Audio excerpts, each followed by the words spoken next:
Chapter 161, The Two Mages. While Garp, Whitebeard, and Sengoku were locked in fierce battles, two more presences slowly emerged from the depths of the monster tide. Unlike the others, these monsters didn't charge, they walked calmly, on two legs, like humans. Roger immediately noticed something unusual. They're carrying weapons. Ren narrowed his eyes. No, they're not weapons. The two monsters finally stepped into view. Their bodies were humanoid, each stood nearly 15 meters tall. They wore long robes embroidered with strange glowing runes. In their hands, they held long staffs topped with brightly shining crystals. Rayleigh nodded. The guild mentioned those. Mages often use staffs to make spellcasting easier. Roger grinned. So those are magic staffs. The first creature had the head of a mountain goat. Its curved black horns emitted faint blue light. The crystal atop its staff glowed with the same color. The second creature possessed the head of a sheep. Its golden wool shimmered with mana. The crystal on its staff radiated soft white light. Neither monster released overwhelming physical pressure. Instead, the mana surrounding them was unbelievably dense. Even the air itself began vibrating. Ren quietly observed them. So these are true mages. Their bodies aren't especially powerful, but the amount of mana they control is far beyond the previous monsters. Roger's eyes lit up. Ha ha ha, finally, I've been waiting for this. He slowly drew ace. Dark red lightning danced around the blade. I finally get to fight a mage and see real magic with my own eyes. He looked toward Rayleigh. Rayleigh, I'm taking the goat-headed one. Rayleigh smiled faintly. Fine, I'll take the sheep. Roger laughed loudly. Ha ha ha, let's see whether magic can stand against hockey. The goat-headed mage slowly raised its staff. The crystal at its tip shone brilliantly. Thousands of tiny magic circles appeared in the sky, each one larger than a warship. The surrounding mana rushed toward them like a tidal wave. Roger's grin widened. So that's how they cast spells. On the opposite side, the sheep-headed mage calmly pointed its staff toward Rayleigh. Unlike the goat, only one magic circle appeared, but it was enormous. Intricate runes continuously rotated within it. Ren carefully watched every movement. His eyes never blinked. So, this is another system of power. I wonder whether magic circles are also formations. The next moment, the two mages completed their chants. The battlefield lit up with dazzling magical light. For the first time since arriving in this world, the legends of the sea were about to witness the true power of magic. Chapter 162, The Mage's Battlefield. The goat-headed mage raised its staff. The crystal atop it blazed with brilliant blue light. One enormous magic circle rotated behind it. Then, a second, and a third. The surrounding mana rushed toward the circles like a whirlpool. The goat spoke an ancient chant. The first magic circle flashed. Whoosh! Hundreds of gigantic chains burst forth. Each chain was thicker than a sea king. They shot toward Roger at supersonic speed. Roger grinned. Ha ha ha, so this is magic. He vanished. Using Soru, he slipped between the chains. One chain narrowly missed his shoulder. Another swept past his head. The battlefield echoed with sonic booms as the chains crashed into the ground. The goat-headed mage remained calm. A fourth magic circle appeared high in the sky. It shone with dazzling golden light. The next instant, countless golden lightning bolts rained down upon Roger. Boom, boom, boom. Roger twisted through the air. Each bolt barely missed him. Explosions covered the battlefield. Ha ha ha, not bad. Roger drew ace backward. Dark red conqueror's hockey wrapped around the blade. Ruo flowed into its edge. He swung upward. Divine departure. A gigantic black slash shot into the sky. It tore through several magic circles. One after another, they shattered into fragments of mana. The rain of lightning immediately weakened. Roger landed on the ground. The instant his foot touched it, the earth transformed. The solid ground suddenly became a vast swamp. His foot sank several inches. Roger raised an eyebrow. So, it can change the terrain too. The mud spread rapidly, trying to trap him completely. Roger only laughed. Ha ha ha, you picked the wrong opponent. As a pirate who had spent his life on the sea, he had mastered both Geppo and Soru long ago. He kicked the air. Boom. Roger ran directly through the sky itself. The goat-headed mage's eyes widened. It clearly hadn't expected its opponent to ignore the ground entirely. Roger disappeared, then instantly appeared in front of the mage. So close. Ace descended toward the creature's neck. At the last possible moment, a circular barrier appeared around the goat. Clang! Roger's hockey-coated blade struck the barrier. Cracks spread across its surface. But it held. At the same instant, the shattered chains reversed direction. Like living serpents, they shot back toward Roger from every angle. Roger clicked his tongue. TCH. He kicked the air again. His body retreated dozens of meters in an instant. The chains passed through the place where he had been standing only a heartbeat earlier. Roger rested Ace on his shoulder. A broad smile spread across his face. Ha ha ha, this is getting interesting. Across from him, the goat-headed mage slowly raised its staff once more. Another series of magic circles began forming in the sky. Meanwhile, Ren watched every spell carefully. His eyes reflected the glowing magic arrays. So, they really are formations. But unlike ordinary formations, they're created instantly, using mana alone. Chapter 163, The Sea of Magic. On the other side of the battlefield, Rayleigh quietly watched the sheep-headed mage. Unlike Roger's opponent, this mage didn't immediately attack. Instead, it slowly raised its staff. An enormous magic circle spread across the entire battlefield. It covered several kilometers. Runes continuously rotated overhead. Ren glanced toward it. So, it has created its own battlefield. The sheep-headed mage pointed its staff. Thousands of tiny blue magic circles appeared around Rayleigh. The next instant, water droplets shot out from every direction. Each droplet was only the size of a marble. Yet, boom, one struck the ground. A small crater instantly appeared. Rayleigh's eyes narrowed. They're compressed. Without hesitation, he disappeared, using Soru and observation haki. He dodged every single droplet. Not one touched him, even though they were only made of water. He never underestimated them. The sheep-headed mage remained expressionless. Another magic circle activated. Suddenly, high-pressure streams of water erupted from every direction. They shot across the battlefield like blue lasers. Shish, wherever they passed, the ground split apart effortlessly. Solid rock was sliced apart like butter. Rayleigh calmly stepped through the network of deadly water lasers. His movements remained perfectly efficient. Not a single step was wasted. Then, the water covering the ground suddenly moved. It rose into the air. One dragon, then another, then another. Several gigantic water dragons surrounded Rayleigh. They roared before lunging toward him. Rayleigh finally attacked. His sword flashed. Slash. The first dragon split apart. The second followed. The third. The fourth. Each dragon was cut apart with a single strike. But before the scattered water could fall, it changed again. Dozens of spinning water discs shot toward him. At the same time, hundreds of compressed water spears erupted from behind. The attacks came from every direction. Rayleigh continued swinging. Every slash was perfect. Water discs shattered. Spears split apart. Nothing reached him. Roger glanced over while fighting the goat mage. Ha ha ha, that old man still makes it look easy. Rayleigh finally looked toward the enormous magic circle covering the sky. So, everything comes from that. He slowly raised his sword. Dark armament haki coated the blade. Ruo flowed into its edge. Conqueror's haki crackled around it. Then, he swung. A massive circular slash shot upward. Its target wasn't the mage. It was the giant magic circle itself. The slash tore through the sky. Several sections of the formation shattered instantly. But, before the attack could completely destroy it, a new magic circle appeared high above the clouds. Ren's eyes widened. It prepared another spell. From that enormous circle, a single spear descended. It was entirely made of highly compressed water. Its tip distorted the surrounding air. It fell toward Rayleigh at an unimaginable speed. Rayleigh had already sensed it with observation haki. He looked upward calmly. Then, he bent his knees. Boom. His body shot into the sky. Conqueror's haki wrapped around him. Ruo flowed through his sword. He accelerated directly toward the descending spear. The sword tip and the water spear met head-on. Boom. For a brief instant, neither moved. Rayleigh's sword and the spear's tip remained perfectly locked together. The tremendous force pushed Rayleigh downward. Gravity continuously increased the spear's momentum. Even Rayleigh couldn't stop it completely. His body was forced backward. Then, a faint smile appeared on his face. So that's your plan. He suddenly withdrew his sword. The spear continued falling. At that exact moment, Rayleigh twisted his body in midair. Using the spear's own momentum, he appeared beside it. His sword flashed once. A perfect vertical slash. Slash. The enormous water spear split cleanly into two halves. The countless tons of compressed water trapped inside finally escaped. Boom. The released pressure exploded outward. A massive torrent burst across the plains. Everything within several kilometers was swept away. Even distant monsters were washed into the sky. Rayleigh landed lightly on the ground. He slowly sheathed his sword. Across from him, for the first time, the sheep-headed mage's calm expression showed surprise. Its strongest spell had been defeated. Chapter 164, Ren's worthy opponent. While the other 5 legends were locked in fierce battles, a new presence finally emerged from the heart of the monster tide. Unlike the previous monsters, it walked calmly. Every step was steady. It wore pitch-black armor that seemed to absorb the surrounding light. A long black cape fluttered behind it. In its hand, it carried a massive black greatsword.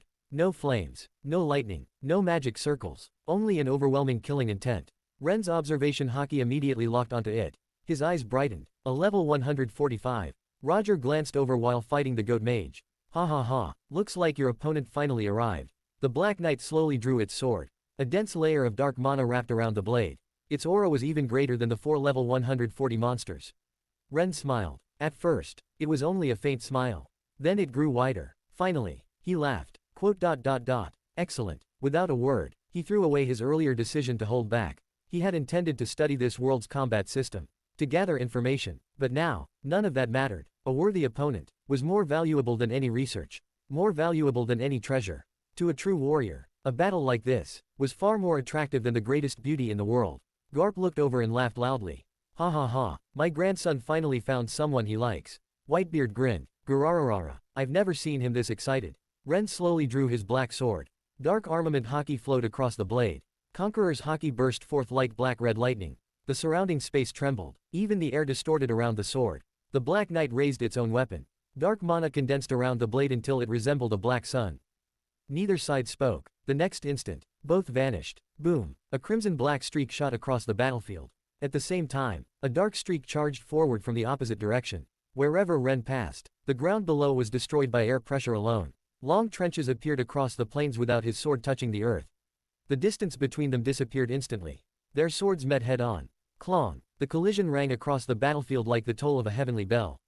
An unimaginable shockwave erupted. The earth within hundreds of meters was uprooted. Entire sections of the battlefield were ripped from the ground and hurled into the sky. Dust and shattered rock filled the horizon. Roger instinctively looked toward the clash. Ha ha ha, now that's a fight. Rayleigh paused his advance for the first time. The knight is using pure swordsmanship. Sengoku nodded. No tricks, no elemental magic, only skill. The Black Knight twisted its blade. Dark mana surged forward. Ren answered with Ruo and Conqueror's haki. Neither yielded an inch. Their swords remained locked together. The pressure between them became so intense that black cracks briefly appeared in the surrounding space. Ren's smile only grew wider. So, you really are worthy. For the first time since arriving in this world, Ren had found an opponent who could meet his sword head-on. Chapter 165, Void Against Darkness. The deadlock finally broke. Not with a roar, not with a technique. Both Ren and the Black Knight twisted their wrists at the same instant. Their blades slid against each other. Screech. White-hot sparks erupted. Where the sparks landed, stone instantly melted into glowing slag. Ren took a single step backward. His footwork was feather-light despite the crushing pressure surrounding them. The Black Knight advanced immediately, stepping into the exact space Ren had abandoned. The true sword battle had begun. The knight swung its massive greatsword horizontally. Despite its enormous size, it moved with unbelievable elegance. A crescent of compressed dark mana burst from the blade. The slash screamed through the air. Ren lowered his stance. Instead of blocking, he thrust his black sword upward. Ruo, piercing fang. A concentrated beam of Ruo erupted from his blade. It struck the center of the dark slash. Boom! The collision flattened the surrounding hills. Dust swallowed the battlefield. Then, the Black Knight emerged from the cloud. It was already above Ren. Its greatsword descended like a falling mountain. Clang, clang, clang. Within a single second, hundreds of sword strikes collided. The battlefield became nothing but intersecting flashes. Black-red Conqueror's haki. Pitch-black mana. To ordinary eyes, both swordsmen had completely disappeared. Only countless lines of destruction continued appearing across the plains. Rayleigh glanced over while casually cutting apart another spell. Amazing. The knight's sword weighs at least 3 times more than Ren's. But its swing speed is exactly the same. Ren immediately understood why. It's using mana to eliminate air resistance. Every collision carried unimaginable force. Whenever the swords met, the surrounding air collapsed into a vacuum. The impact alone could have shattered the body of an ordinary vice admiral. Ren calmly circulated his Ruo. The internal force dispersed through his body, then flowed harmlessly into the earth beneath his feet. Every step Ren retreated, shattered the bedrock. Every step the knight advanced, left behind craters overflowing with dark mana. Suddenly, the knight stopped. It planted its greatsword into the earth. The dark mana surrounding it began changing. It thickened, from flowing energy, into something resembling solid black crystal. The temperature plummeted. Even the surrounding light bent toward the knight. Ren smiled. So, you can compress mana, turning magic itself into physical mass.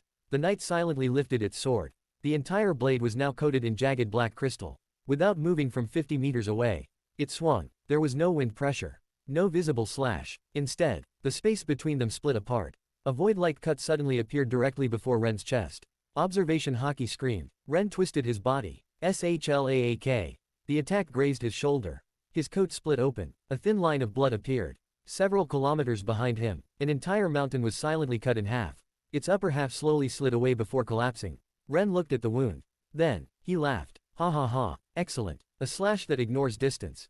Dark red lightning stopped bursting wildly from his body. Instead, it condensed tightly around his black blade. The sword seemed to become a fragment of the night sky. Let's see whether it can cut through this. Ren disappeared, not merely with speed. He combined Soru with his own manipulation of space. He instantly appeared behind the knight. The Black Knight reacted immediately. Its greatsword spun around. Ren's blade was already descending. Conqueror's coating. Absolute severance. Crack. When the swords met, the world became silent. Light disappeared. Sound disappeared. A sphere of absolute darkness expanded around them. Inside, only two supreme powers remained. The night's dark mana created a world of despair and crushing stillness. It sought to erode Ren's haki, to consume his very life force. Ren's conqueror's haki answered. His overwhelming will rejected the invading magic. His own rules dominated the surrounding space. The knight pushed forward with both hands. Its black armor groaned. Ren smiled. You're strong, but your sword lacks weight. Ruo flowed from Ren's blade, not onto the surface, but inside the knight's weapon. Shatter. The crystallized mana coating the great sword exploded into countless fragments. The black knight was blasted backward. Twin trenches stretched hundreds of meters behind it. A deep diagonal crack appeared across its black breastplate. Silence followed. The knight slowly stood. It looked down at the crack, then raised its sword toward the heavens. Every trace of dark mana remaining across the battlefield gathered toward it. The shadows of the clouds, the lingering magic, even the darkness itself, flowed into the blade. The great sword expanded, hundreds of meters long, like a pillar supporting the night sky. Roger whistled from his own battlefield. Ha ha ha. Oi, Ren, don't die before we share a drink in this world. Ren didn't answer. His focus never wavered. He slowly sheathed his sword. His hand rested lightly upon the hilt. His observation haki expanded across the battlefield. He sensed the night, its mana, its sword, the surrounding space. Everything possessed a breath. Everything could be cut. The black knight swung. The gigantic pillar of darkness descended. The sky turned black. Its pressure alone forced countless level 100 monsters to collapse. Ren slowly opened his eyes. They shone with terrifying clarity. One sword style. He stepped forward. Void divider. His sword left its sheath. A single black-red line appeared. Unlike the knight's colossal attack, Ren's slash was thin, perfectly condensed, absolute. The two supreme attacks met. For a heartbeat, nothing happened. Then, the sky split apart. Clouds separated from horizon to horizon. The atmosphere itself tore open. A glimpse of the star-filled void beyond became visible. A biblical shockwave swept across the battlefield. Even Garp stopped fighting for a moment. Whitebeard laughed as hurricane force winds tore at his coat.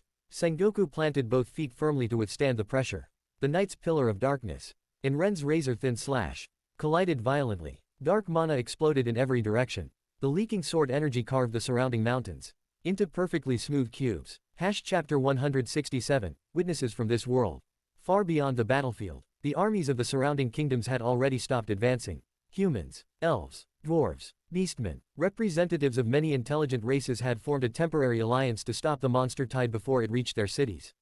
But, long before they reached the front lines, they had sensed it. The moment Garp began fighting the White Lightning Tiger, the terrifying battle fluctuations had spread across hundreds of kilometers. Every level 130 to level 150 expert in the alliance reached the same conclusion. Something unprecedented was happening inside the monster tide. We're going, one after another. The strongest experts left the main army behind. Their mission wasn't to fight, only to investigate. The deeper they traveled, the stronger the battle fluctuations became. 100 kilometers, 150, 200. Then, they stopped. Every expert froze. Far in the distance, two enormous sword lights collided. The impact split the clouds apart. Even from over 200 kilometers away, they could clearly see the black-red lightning illuminating the heavens. The earth continuously trembled beneath their feet. One beastman commander swallowed hard. What kind of battle is this? An elderly elven archmage slowly lowered his staff. I've never witnessed anything like it. The group climbed the highest mountain they could find. Only then did they finally understand why the earth had been shaking. Their eyes widened. The battlefield extended for nearly 200 kilometers. Everything within that area, mountains, forests, rivers, had disappeared. Only devastation remained. Deep canyons stretched across the land. Gigantic craters scarred the plains. Entire mountain ranges had been sliced apart. The battlefield itself had become almost unrecognizable. They couldn't clearly see the combatants. Dust, steam, dark mana, and countless shockwaves concealed everything. Yet, they could still sense them. 12 overwhelming presences, 6 monsters, 6 unknown beings. Each clash shook heaven and earth. An elf whispered, 12. There are only 12 beings fighting. A dwarf slowly nodded. And each one is stronger than anything I've ever seen. One of the human commanders, a level 148 knight, stared toward the battlefield. His face was filled with disbelief. They look human. Another commander frowned. Mostly, their height is somewhat unusual, but they're definitely closer to humans than any other race. The Beastman King narrowed his eyes. Then why can't I sense any mana? Silence. Everyone realized the same thing. Every attack from the 6 strangers contained no mana whatsoever, not even the slightest trace. Yet, Their power was overwhelming. The human knight spoke slowly. What is that black substance coating their bodies? And those red and black bolts of lightning? The elf archmage shook his head. I don't know. I've never seen anything similar. Another mage spoke. At first, I thought it was demonic mana. But that's impossible. Demonic mana is still mana. It always produces mana fluctuations. He looked toward Ren and the others. But these six produce none. They're using an entirely different kind of power.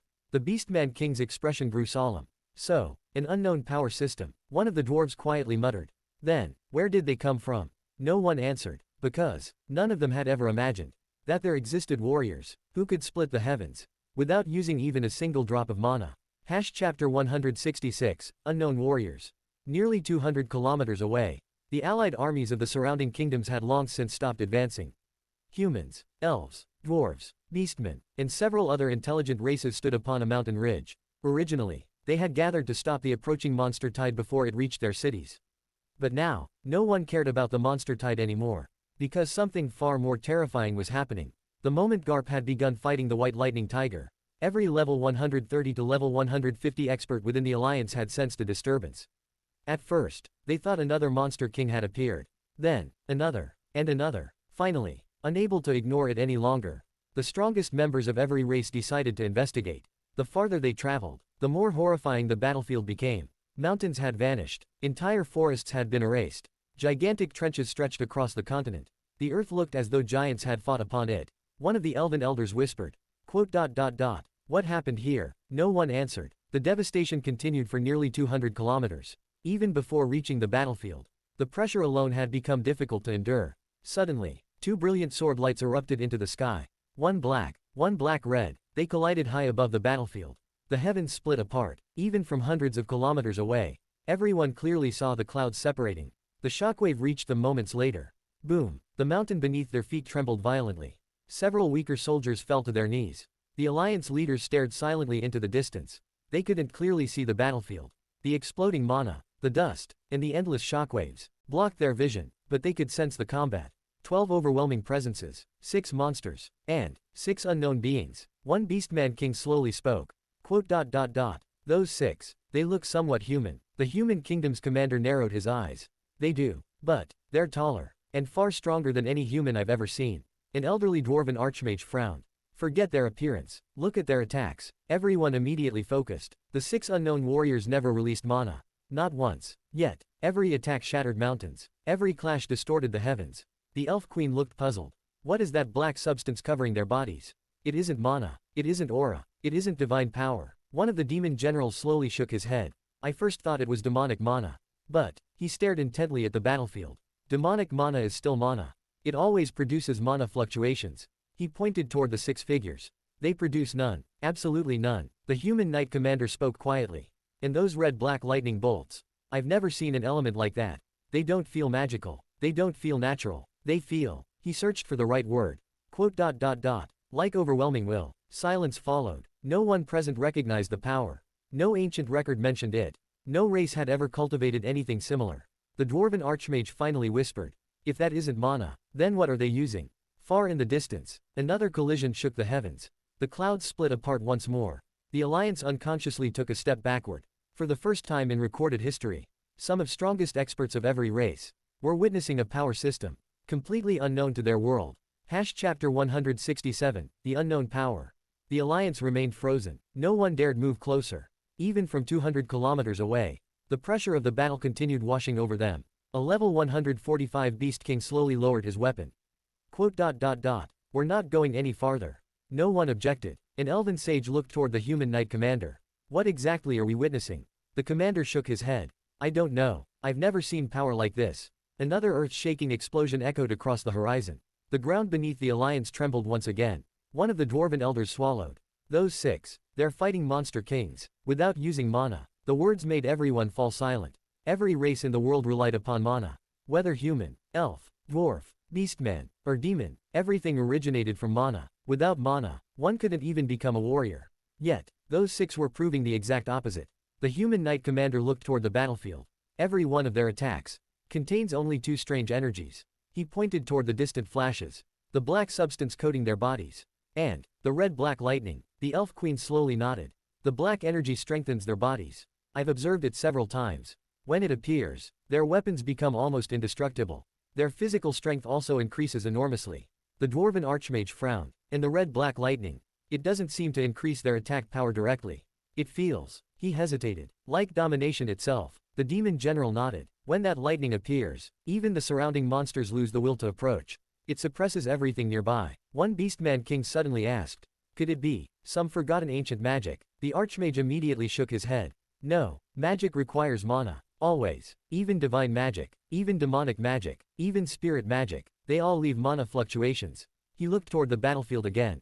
But those 6 have none. The human knight commander spoke softly. Not a trace. The elf queen suddenly noticed something. Look carefully. Everyone focused again. Whenever one of the 6 attacked, their strange black energy flowed from inside their bodies. It wasn't drawn from the surroundings. It wasn't gathered from nature. It was produced entirely by themselves. The elf queen's eyes widened. They're not borrowing power from the world. They're generating it themselves. The dwarven elder took a deep breath. Quote. Impossible. If living beings could create power without mana, our understanding of cultivation would be completely wrong. The beastman king slowly looked toward the battlefield. Perhaps, our understanding has always been incomplete. Silence fell over the alliance. Far away, Ren's black-red slash continued colliding with the Black Knight's colossal blade. Garp and the White Tiger still exchanged earth-shattering blows. Whitebeard's laughter echoed across the plains as earthquakes and vibrations tore apart the battlefield.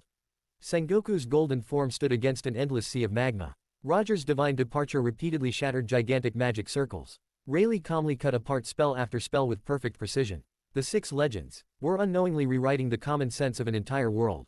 The human knight commander quietly whispered. Quote. Whatever happens today, history will never be the same again. Chapter 168, Outsiders. While the Alliance watched from nearly 200 kilometers away, the 6 legends had already sensed them.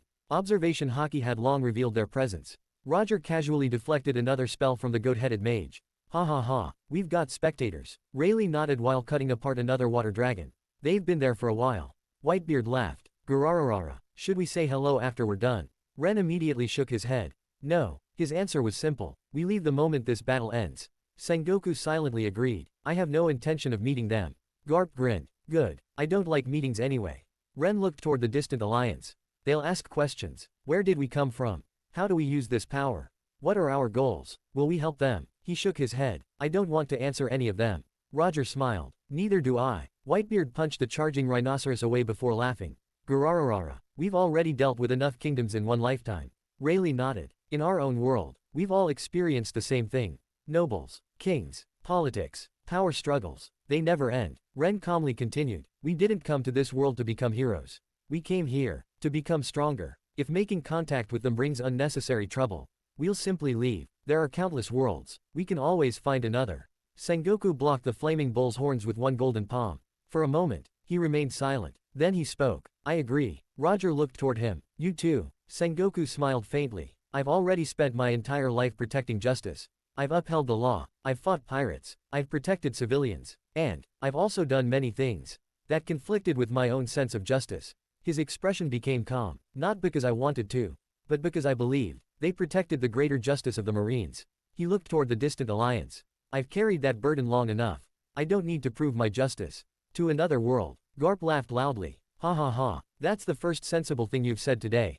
Sengoku glanced at him. You weren't much different. Garp shrugged. I simply punched whoever deserved punching. Roger burst into laughter. Ha ha ha, especially the celestial dragons. Garp's smile widened. I never liked them. Ren looked toward his grandfather. Grandpa, if it had been anyone else, they would have been executed long ago. Sengoku nodded. That's true. Garp's achievements protected him. Without the title of hero of the Marines, he wouldn't have survived after openly opposing the celestial dragons. Whitebeard smiled. Gurararara. And as for Garling, a man who dances around with borrowed authority, he'd never dare kick open Sengoku's office or challenge Garp face to face. Roger laughed. Ha ha ha. He'd lose all his arrogance the moment Garp raised a fist. The 6 smiled. None of them felt any desire to become involved with another world's rulers. They had already experienced enough politics, enough wars, enough compromises. For several lifetimes, this new world was not a place to rule, nor a place to save. It was simply another step on the endless path toward becoming stronger. Chapter 169, Growth Through Battle. After deciding to ignore the distant spectators, the 6 legends completely returned their focus to the battlefield. None of them intended to meet the alliance. If the spectators foolishly entered the battlefield, their deaths would be their own responsibility. The six had no obligation to save them. Only one thing mattered now. The battle. 3 more hours passed. Not a single battle stopped. The Alliance watching from nearly 200 kilometers away had long fallen silent. No one spoke. No one even blinked. The human knight commander finally whispered. What kind of stamina do they possess? The Beastman King beside him slowly shook his head. Even beastmen cannot maintain such output for hours. The Dwarven Archmage swallowed. Their energy hasn't weakened at all. They're actually becoming stronger. The Elf Queen looked toward the battlefield. For us, defeating one elite monster requires an entire team. Every member must be close to the monster's level. She looked at the 6 distant figures. But those 6 were each fighting one elite monster alone. Silence followed. The human knight commander quietly muttered, I can't tell anymore who the real monsters are. On the battlefield, the 6 legends had become more excited with every passing minute. Their opponents pushed them closer to their limits than they had been in decades. Whitebeard laughed wildly. Gurararara. Without throwing a punch, without swinging Murakumogiri, the earth beneath his feet suddenly trembled. Small earthquakes spread across the battlefield simply because of his will. Ren immediately noticed. He's doing it. He's no longer relying entirely on physical attacks. The tremor fruit is beginning to respond directly to his will. It wasn't liberation yet, but it had finally taken its first step. Across the battlefield, Sengoku's awakened Buddha form continued evolving. Dark markings slowly spread across his radiant golden body.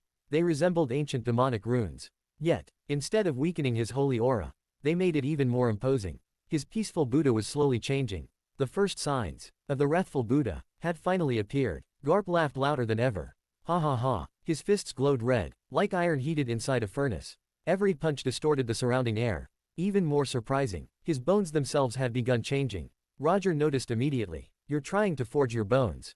Garp grinned. Everyone else is creating black blades. I'll create black bones. Ha ha ha. Ren smiled. As expected of Grandpa, Roger's conqueror's haki became increasingly violent. Black-red lightning continuously erupted around him. The surrounding sky had turned completely black. Every swing of Ace carried overwhelming domination. His haki no longer merely coated his sword. It exploded outward without restraint. The Pirate King's will continued rising. Rayleigh could no longer be seen. Only flashes of silver light remained. His speed had surpassed what ordinary vision could follow. Every movement of the sheep-headed mage, every shift in its muscles, every tiny fluctuation in mana, was instantly read by his observation haki. He no longer waited for attacks. He predicted them, before they even began, one step ahead, every single time. Ren had completely abandoned his earlier calm. The battle had ignited something deep within him. He no longer charged powerful techniques. No more lengthy preparations, no more careful analysis, only instinct remained. His black sword continuously collided with the Black Knight's greatsword. Clang. Sometimes, they fought high in the sky. Boom. Sometimes, they crashed through mountains. Crack. Sometimes, the ground swallowed both swordsmen. Yet even buried beneath countless tons of rock, the sound of clashing swords never stopped. The earth itself continuously exploded from within. The Black Knight smiled for the first time. Ren smiled back. Neither wanted the battle to end. For warriors, there was no greater joy than meeting an opponent capable of pushing them beyond their limits. Chapter 170, The First to Fall.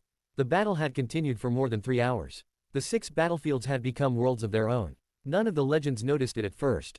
But the monsters had begun slowing down. Not because they lacked strength, but because they could no longer improve. The 6 humans, however, continued adapting with every exchange. Ren noticed it first. They've reached their limit. Across the battlefield, the Black Knight's swordsmanship had stopped evolving. Its techniques repeated. Its movements became predictable. Ren smiled faintly. So, this is as far as you can go. The Black Knight remained silent. It raised its massive sword once more. Dark mana surged violently. Ren slowly exhaled. It's time to end this. On another battlefield, Rayleigh reached the same conclusion. The sheep-headed mage had begun repeating its spell patterns. Every magic circle, every chant, every attack, had already been seen. Rayleigh's observation haki predicted everything before it happened. The sheep mage raised its staff. Thousands of water spears formed once again. Rayleigh disappeared. A silver flash crossed the battlefield. The mage suddenly froze. Its staff slowly slid apart. Then, a thin red line appeared across its neck. A moment later, its body split cleanly into 2. Boom. The giant corpse crashed onto the battlefield. Blue windows immediately appeared before Rayleigh. Level up. Level 41 reached. Level up. Level 42 reached. The notifications continued appearing. Rayleigh quietly sheathed his sword. Without another glance, he turned toward Roger's battlefield. Roger laughed. Ha ha ha. Finished already. Rayleigh nodded. It stopped improving. Roger grinned. Good. Mine's almost done too. Whitebeard's battlefield shook violently. The Earth rhinoceros was covered in cracks. Every earthquake Whitebeard released weakened its connection with the ground. Its control over the Earth became slower. Whitebeard laughed. Gurararara. So you've finally reached your limit. Sengoku's wrathful Buddha markings spread farther across his golden body. Each exchange pushed the flaming bull backward. The sea of magma gradually shrank. The bull's regeneration could no longer keep up with the damage. Garp and the white tiger still exchanged fists and claws. Both were covered in blood. Both laughed wildly. Ha ha ha. Gra-a-a-a-a-r-r-r-r. Even after hours, neither intended to retreat. Meanwhile, Ren slowly lowered his stance. The Black Knight immediately charged. Dark mana condensed around its sword. Ren calmly watched. Observation haki expanded completely. Every movement, every muscle, every fluctuation of mana. Nothing escaped his perception. So that's your final strike. The knight swung. Ren stepped forward. Their swords crossed only once. Clang. The sound was strangely quiet. Ren walked past the Black Knight. Neither turned around. Silence. Then, the Black Knight's greatsword split perfectly down the middle. A second later, its black armor followed. Finally, a crimson line appeared across its chest. The giant body slowly separated into two perfectly equal halves. The level 145 knight had fallen. Blue windows instantly flooded Ren's vision. Level up. Level 46 reached. Level up. Level 47 reached. Level up. Level 48 reached. The notifications continued endlessly. Ren quietly looked at the fallen knight. Thank you. It had pushed him further than anyone except his grandfather. For a swordsman, there was no greater respect. Far in the distance, the allied armies stared in complete silence. One by one, the monster kings were beginning to fall, and the 6 mysterious warriors had not yet shown a single sign of exhaustion. Chapter 171, The End of the Monster Tide. The fall of the Black Knight marked the beginning of the end. Ren slowly sheathed his black sword. His observation haki spread across the battlefield. The remaining battles were also reaching their conclusion. The monster kings had already reached their limits. The 6 legends had not. The goat-headed mage desperately retreated. One magic circle after another appeared behind it. Thousands of chains, lightning, stone spears, and barriers filled the sky. Roger laughed loudly. Ha ha ha. Running already. He disappeared. The next instant, he was already in front of the mage. The goat's eyes widened. It hurriedly raised 7 layers of barriers. Roger simply smiled. Too slow. Ace flashed. A conqueror's haki-coated slash instantly split apart every barrier. Then, the goat-headed mage, its body slowly slid apart. Another monster king had fallen. The white lightning tiger roared one final time. Its entire body erupted with dazzling white lightning. It gathered everything into one last charge. Garp laughed wildly. Ha ha ha. That's the spirit. The old marine lowered his stance. Both fists glowed red hot. His bones shone faintly beneath his skin. His entire body became one perfect weapon. One man, one beast. They charged together. Boom. The collision shook the heavens. The white tiger's claw shattered. Garp's fist continued forward. It struck directly between the beast's eyes. Crack. The giant tiger crashed into the earth. A crater nearly a kilometer wide appeared. The monster king struggled to stand. Then, collapsed forever. Garp scratched his head. Ha ha ha. That was fun. The earth rhinoceros had already lost control of the battlefield. Its earth manipulation became weaker with every passing minute. Whitebeard smiled. Gurararara. You've already lost. Without throwing a punch. Without swinging Murakumogiri. He simply looked at the rhinoceros. The earth beneath it began shaking. Then, a true earthquake erupted. The ground split open beneath the monster king. Its own element betrayed it. The rhinoceros lost its balance for the first time. Whitebeard stepped forward, his fist wrapped in vibration. One punch. Boom. The monster king's head exploded into countless fragments. The flaming bull was breathing heavily. Its sea of magma had almost disappeared. Sengoku's wrathful Buddha markings now covered nearly half his body. The golden light and the black markings perfectly balanced each other. The bull made one final charge. Sengoku calmly raised his palm. Enough. A golden shockwave erupted. It completely swallowed the charging bull. The explosion illuminated the battlefield. When the light faded, nothing remained. Rayleigh calmly walked across the battlefield. The corpses of countless monsters surrounded him. Not one had survived. His silver blade slowly returned to its sheath. The Dark King hadn't suffered a single serious injury. Far away, the alliance stood frozen. The 6 monster kings, who had terrified the surrounding kingdoms for centuries, had all fallen. One beastman king whispered, "They're dead." No one answered. No one knew what to say. The human knight commander slowly looked toward the 6 mysterious warriors. They hunted monster kings, like experienced hunters. The elf queen quietly lowered her staff. "We came here, thinking we might support them." She smiled bitterly. "It seems, we would only have gotten in their way." The battlefield finally became quiet. Only the corpses of countless monsters remained. The monster tide, that had threatened every nearby kingdom, had been annihilated in a single afternoon. Yet, none of the 6 legends celebrated. They quietly opened their status panels. Now what interested them was not fame, not recognition, only one thing: how much stronger had they become? Chapter 172, The System's Blind Spot. The battlefield finally fell silent. Only the bodies of countless monsters remained. The 6 legends gathered together. As if by habit, all of them opened their status panels. A blue screen appeared before each of them. Level 107. Roger blinked. Ha ha ha, we jumped all the way to level 107. Whitebeard laughed. Gurararara, not bad for one battle. Garp scratched his head. So we're finally stronger. Ren, however, didn't smile. Instead, he quietly stared at his status panel. Something wasn't right. Grandpa Sengoku noticed immediately. What did you find? Ren remained silent for a moment. Then he spoke. The numbers don't match. Everyone looked toward him. Roger tilted his head. What do you mean? Ren pointed toward the attribute section. From level 1 to level 107, we gained 106 levels. Each level gives 10 attribute points. That's 1060 free attribute points. Grandpa Sengoku nodded. Distributed equally. That's roughly 212 points added to each attribute. Ren nodded. Exactly. He looked toward the battlefield where the 6 monster kings had fallen. But think carefully. We just fought level 140 to level 145 monsters.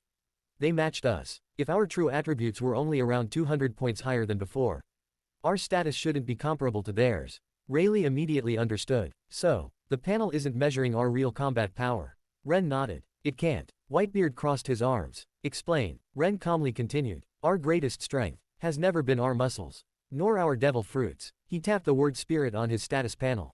Our greatest strength is Haki. Silence filled the group. Ren continued. Haki is the manifestation of one's will. But, a person's will cannot be measured with numbers. Roger slowly smiled. So the panel is guessing. Ren nodded. Exactly. It probably interprets Haki as a temporary increase to our attributes. It treats Haki like a combat buff. Grandpa Sengoku adjusted his glasses. Which means, the spirit attribute doesn't truly represent our will. Ren nodded again. It only represents what the status system can measure. Our actual will, our conqueror's Haki, our observation, our armament, exist outside the system's understanding. Rayleigh smiled faintly. So the status system has a blind spot. Ren looked toward the distant battlefield. It can calculate physical strength. It can calculate mana. It can calculate attributes. But, it cannot calculate determination. It cannot calculate spirit. And it certainly cannot calculate Haki. Garp laughed loudly. Ha ha ha. So our strongest power is invisible to the system. Whitebeard smiled. Gurararara. That explains everything. We defeated monsters stronger than our status should allow. Ren nodded. Our Haki accounts for a huge portion of our true strength. The status panel simply cannot convert that into a fixed number. Roger laughed. Ha ha ha. So even this world's mysterious system can't fully understand us. Ren closed his status panel. Not just us. He looked at everyone. If another world possesses a completely different power system, the panel may fail to measure that as well. Grandpa Sengoku smiled. So, we've discovered another limitation. Ren nodded. The status system is powerful, but it isn't omniscient. It measures the body. It measures mana. But, it cannot measure the limitless will of a warrior. The 6 quietly smiled. For the first time, they had found something that even the world's mysterious status system could not quantify. Chapter 173, The Price of Victory. The 6 quietly closed their status panels. No one celebrated. Instead, they looked across the battlefield. Hundreds of thousands of monster corpses stretched beyond the horizon. The once unstoppable monster tide had completely disappeared. Roger stretched his shoulders. Ha ha ha, that was refreshing. Whitebeard laughed. Gurararara, I haven't enjoyed a fight this much in years. Garp grinned. I finally found opponents who could send me flying. Ren smiled faintly. And they helped all of us improve. He looked toward Grandpa Sengoku. How's the wrathful Buddha? Sengoku looked at the fading black markings on his golden body. They disappeared after the battle. But, I can feel them. The transformation has begun. Ren nodded. So your fruit has started evolving. It hasn't liberated yet, but it's moving in the right direction. Whitebeard flexed his fingers. Without punching, the earth beneath him trembled once. A small earthquake spread for several hundred meters. He smiled. Gurararara, I can now create earthquakes with my will alone. I no longer need to strike something first. Ren immediately noticed. The tremor fruit has also taken another step. It won't be long before your liberation. Roger rested Ace on his shoulder. My conqueror's Haki also feels different. It's becoming denser. Rayleigh nodded. My observation Haki has also improved. During the final hour, I could predict attacks by reading muscle movements before they even happened. Garp suddenly punched the air. The fist glowed faintly red again. Ha ha ha, my bones are changing faster now. Ren laughed. Everyone else dreams of forging a black blade. But Grandpa wants black bones. Garp grinned proudly. My fists are my weapons. The group burst into laughter. Then, Ren became serious again. This battle proved something important. Everyone looked toward him. We don't only become stronger by leveling. Our greatest gains came from pushing ourselves beyond our limits. The status system gave us attributes. But our breakthroughs came from battle. Grandpa Sengoku nodded. Which means, the fastest path isn't hunting weaker monsters. It's challenging stronger opponents. Roger smiled widely. So we need stronger prey. Whitebeard laughed. Gurararara. I was hoping you'd say that. Just then, Ren's observation hockey spread across the distant mountains. He looked toward the horizon. The Alliance. They're finally leaving. Rayleigh smiled. They understood. They know they can't stop us. Ren nodded. Good. No unnecessary contact. No politics. No kingdoms. He looked toward the deeper regions of the continent. This world is much larger than we imagined. If this frontier can produce level 145 monster kings, then somewhere, there must be monsters far stronger. Roger's eyes sparkled. Ha ha ha. Then what are we waiting for? Ren smiled. The real journey begins now. The 6 legends left the battlefield without looking back. Behind them, the greatest monster tide in the region's history had been erased. Ahead of them, an even larger world awaited the warriors of the sea. Chapter 174, Returning Home. The 6 stood silently atop the devastated battlefield. Behind them, the corpses of hundreds of thousands of monsters stretched beyond the horizon. The greatest monster tide of the region had ceased to exist. Ren looked around one last time. It's time. Roger smiled. So we're finally going home. Whitebeard rested Murakumogiri on his shoulder. Gurararara. We've gained enough from this trip. Grandpa Sengoku nodded. We've confirmed how this world's status system works. We've learned about mana. We've obtained the Warrior of the Sea class. And we've all broken through in one way or another. Rayleigh smiled. It was a worthwhile journey. Ren pointed toward the distant mountains. We'll return to the place where we first arrived. No teleporting directly back. The less disturbance we leave, the better. Everyone agreed. The 6 quietly disappeared into the forest. Unlike when they first arrived, they no longer hid from monsters. Nor did they stop to fight. They simply traveled. Occasionally, a powerful monster sensed their terrifying auras. Before it could even approach, it instinctively retreated. No creature dared block their path. Several hours later, the familiar valley finally came into view. It was the exact place where Ren had first opened the portal between worlds. Nothing had changed. The simple campsite they had built weeks earlier still remained. Ren looked around. No one's been here. Sengoku nodded. Their alliance made a good decision. They never followed us. Roger laughed. Ha ha ha. They probably thought we'd kill them too. Garp scratched his head. They weren't wrong. Ren smiled faintly. Ready. The 5 nodded. Ren raised one hand. His liberated length fruit began manipulating space. The distance between the 2 worlds continuously shortened. The surrounding space folded inward. A familiar silver gate slowly appeared before them. Beyond it, they could already sense the aura of their own world. Roger smiled. I can already feel the sea. Whitebeard laughed. Gurararara. And I can no longer sense mana. Sengoku adjusted his glasses. The laws of the 2 worlds really are different. Ren looked back one final time. This world helped us become stronger. We'll return someday. But not now. The others silently agreed. One after another, the 6 stepped through the spatial gate.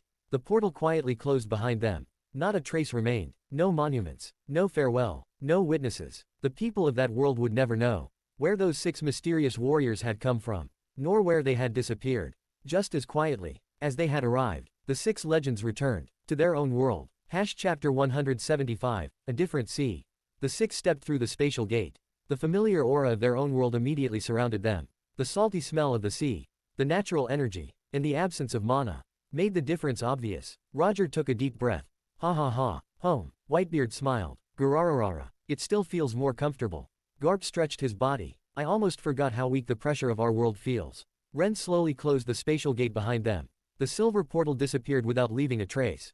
For a moment, the 6 simply stood there. Then, every one of them frowned. Roger looked toward Ren. Do you feel it? Ren nodded. I do. Sengoku closed his eyes. There are no status panels. Rayleigh tried opening his. Nothing happened. Whitebeard looked at his hand.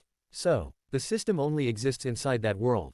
Ren nodded. It isn't following us. Roger laughed. Ha ha ha. So our levels stayed there. Ren shook his head. No, our levels disappeared. But our strength didn't. To prove it, Garp casually punched the air. Boom. The surrounding clouds split apart. The sea below erupted into gigantic waves. The force was noticeably greater than before entering the other world. Garp grinned. Ha ha ha. My body really became stronger. Whitebeard clenched his fist. Without striking anything, a small earthquake spread across the island. He smiled. My new control over the tremor fruit remained. Sengoku transformed. Golden light covered his body. The faint black markings briefly appeared before fading again. He slowly returned to normal.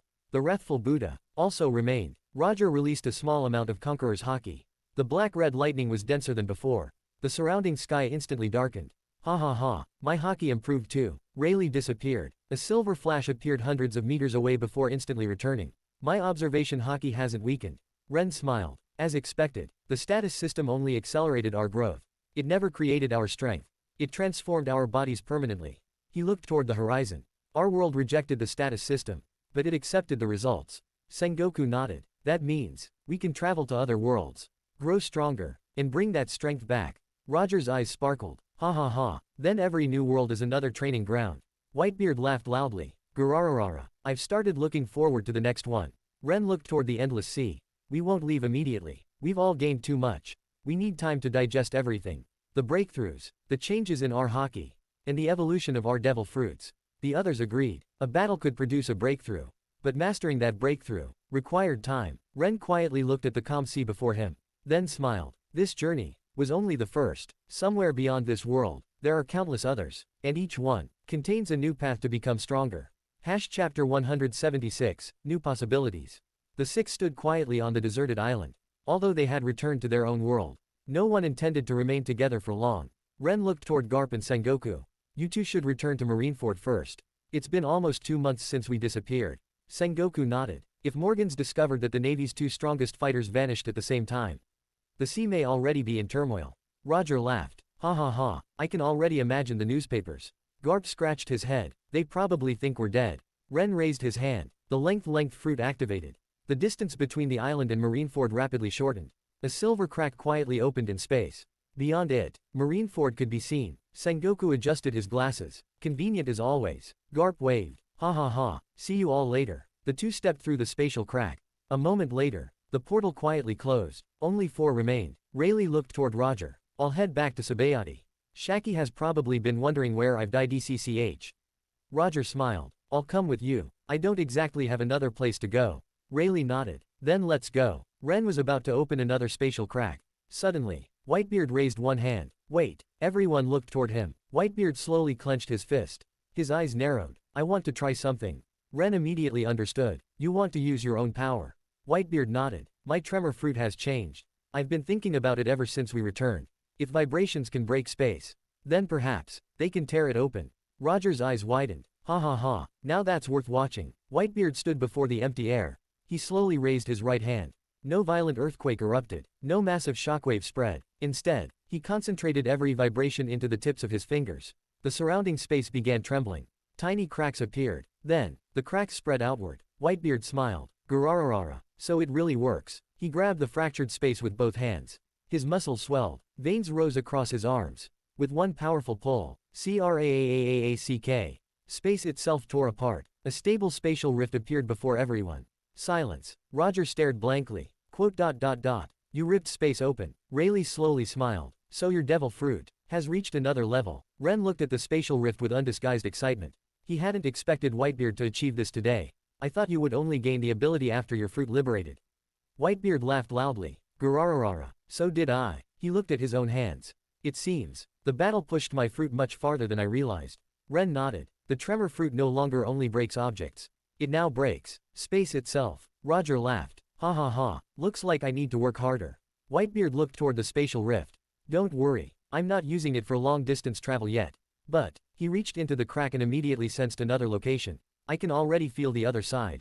Ren smiled. This means our future explorations will become much easier. We're no longer relying solely on my devil fruit. Whitebeard closed the rift with another wave of his hand. The cracked space slowly healed. For the first time in history, someone besides Ren had opened a path through space itself. The journey to another world had not only made them stronger, it had also shown them that the limits of their own powers had never truly existed.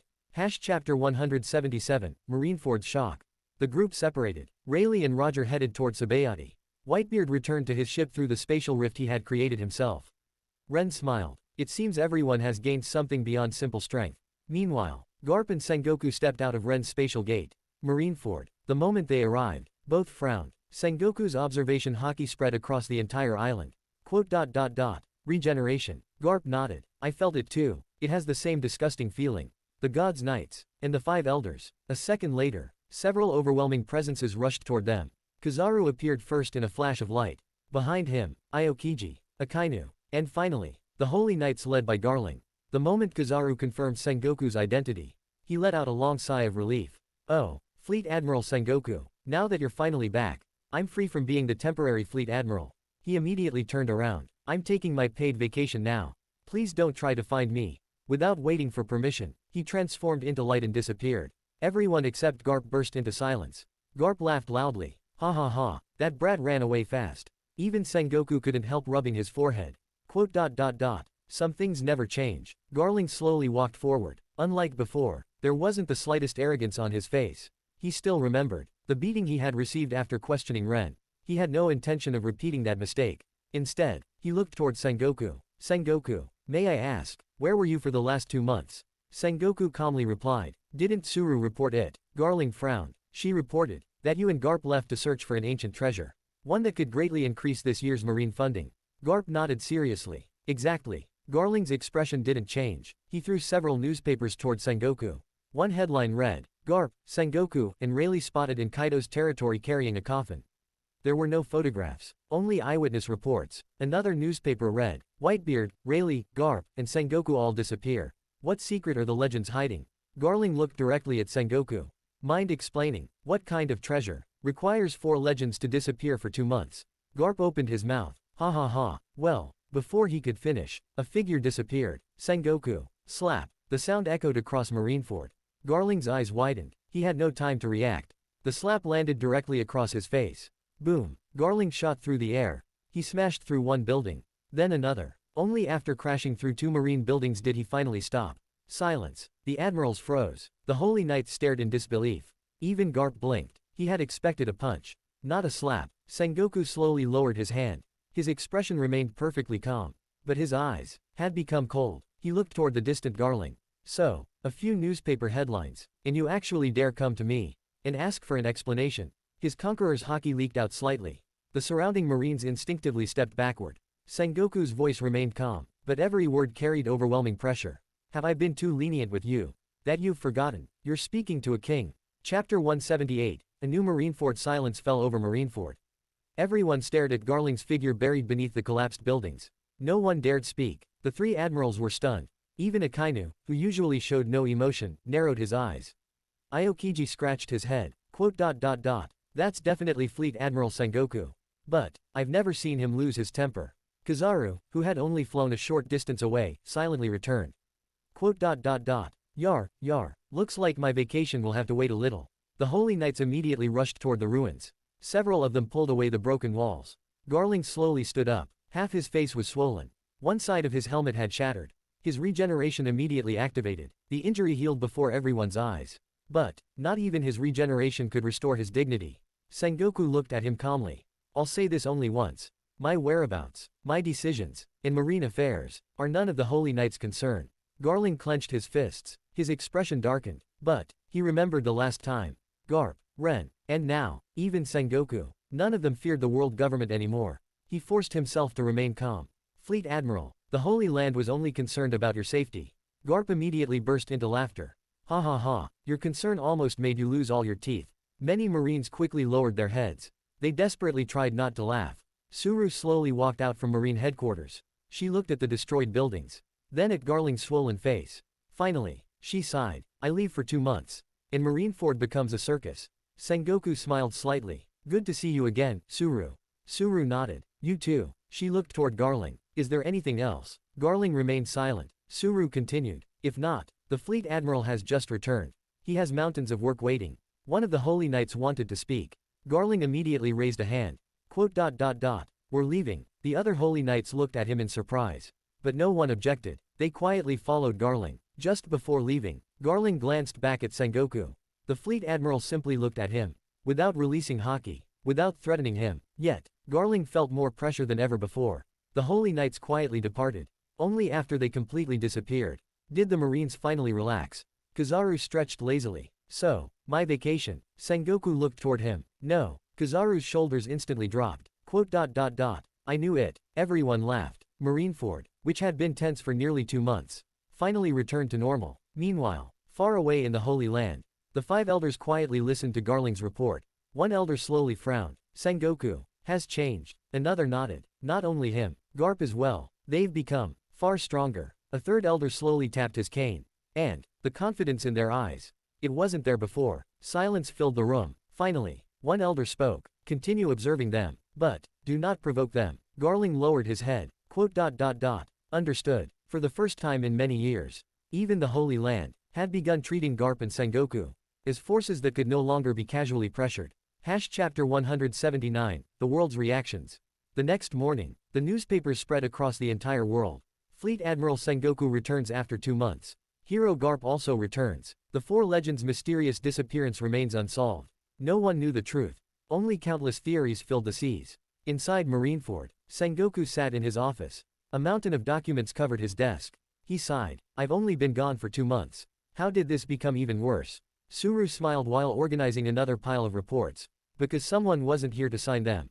Garp casually walked into the office carrying a bag of rice crackers.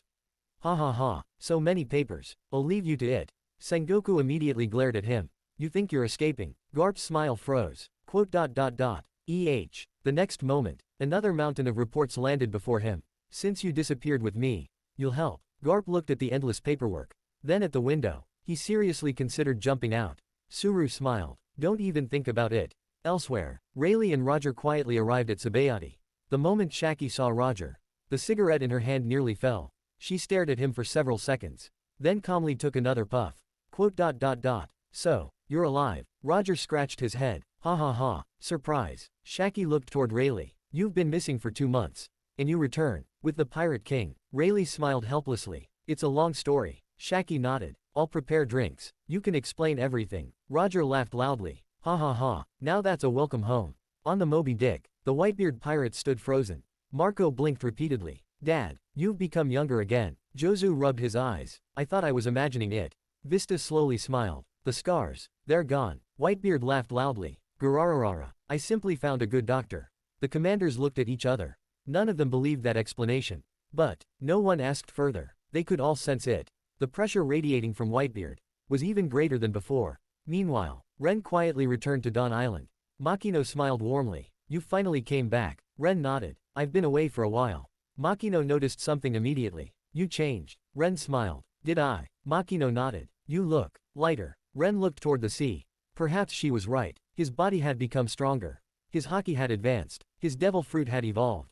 But, more importantly, his vision had changed. This world was no longer the only world. Somewhere beyond it, countless worlds existed, each waiting to be explored, each containing unknown power systems, each offering a chance to surpass his limits. Ren quietly looked toward the endless horizon, then smiled. This journey has only just begun. Far above the clouds, a tiny crack in space quietly appeared for an instant, then disappeared again. No one noticed it, except Ren. He slowly raised his head. His observation haki spread instinctively. Interesting. It lasted only a heartbeat. Yet, he was certain, another world had just brushed against theirs. Chapter 180, A New Experiment. After spending a day with Dayton, Ren quietly left Dawn Island.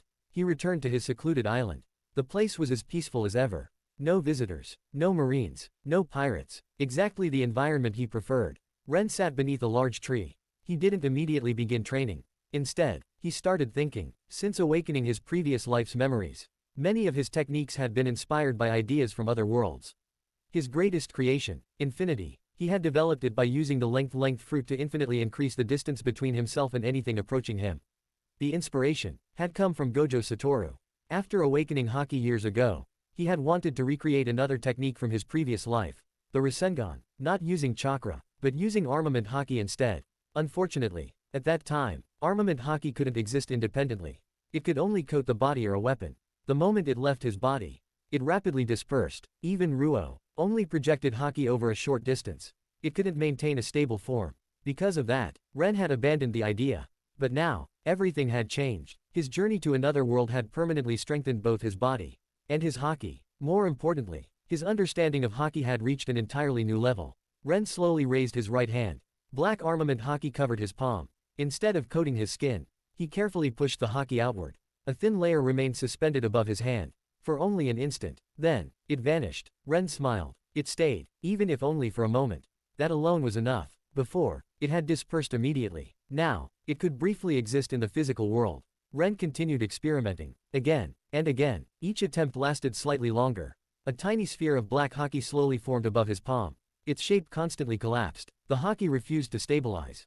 Pop. The sphere dispersed. Ren wasn't disappointed. Instead, he became even more excited.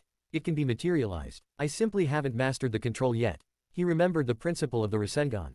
Not compression, not explosive power, but perfect rotational balance. Thousands of tiny streams, rotating together. He closed his eyes. Observation hockey focused inward. His armament hockey split into countless microscopic currents. Each one began rotating, clockwise, counterclockwise, trying to find equilibrium. Several minutes later, a tiny black sphere, no larger than a marble, appeared above his palm. It rotated continuously. The surrounding air began vibrating. The grass beneath him flattened. Small stones slowly floated. Ren's eyes widened. I actually did it. Before he could celebrate, the balance collapsed. Boom. The miniature sphere exploded. A violent burst of armament hockey blasted Ren backward. He rolled across the ground before laughing. Ha ha ha. So that's the problem. The rotation isn't stable. But, he stood up, looking at the crater left behind. It worked. For the first time, armament hockey existed as an independent object. Ren clenched his fist. This is only the beginning. If I can perfect this, I won't just recreate the Rasengan. I'll create a version that belongs to hockey alone. The peaceful island soon echoed once again, with explosions from Ren's endless experiments. Just as before, every breakthrough he achieved began with an impossible idea. Chapter 181, Hockey has shape. The following morning, Ren stood alone in the center of the island. The crater from yesterday's failed experiment was still there. He looked at his right hand. The problem isn't power, it's stability. Yesterday, he had successfully materialized armament hockey for an instant. But the moment the rotational balance was disturbed, it exploded. Ren sat down again. He closed his eyes. Instead of creating another sphere, he first observed his own hockey. Observation hockey spread inward. Every flow of armament, every tiny fluctuation, every vibration, appeared clearly in his mind. Several hours passed. Only then did he move. A thin stream of black armament hockey left his palm. Instead of forcing it into a sphere, he compressed it into a single thread. The thread remained stable. 1 second, 5 seconds, 10 seconds. Ren smiled. So, the smaller the structure, the easier it is to maintain. He slowly added another thread. Then another. 10 threads. 20. 50. Each thread rotated independently. Instead of one chaotic rotation, hundreds of miniature rotations appeared. The black threads gradually intertwined. A small sphere slowly formed once again. This time, it wasn't hollow. It resembled countless tiny gears working together. The surrounding air distorted. The grass bent outward. Pebbles slowly floated into the air. Ren carefully maintained its balance. 30 seconds. 1 minute. The sphere remained intact. A smile slowly appeared on his face. I succeeded. For the first time, a stable sphere of pure armament hockey floated above his palm. He didn't celebrate. Instead, he continued observing. The Rasengan works by grinding everything it touches. But, hockey has different properties. It doesn't only destroy, it also hardens. It also projects. It also penetrates. It also carries will. He suddenly realized something. If I simply copy the Rasengan, I'll never surpass it. I need a technique, built specifically for hockey. He looked at the spinning sphere, then slowly infused Ruo into it. The entire sphere changed. The countless black threads became even denser. The surrounding air began cracking. Tiny fissures appeared beneath his feet. Ren immediately dispersed the technique.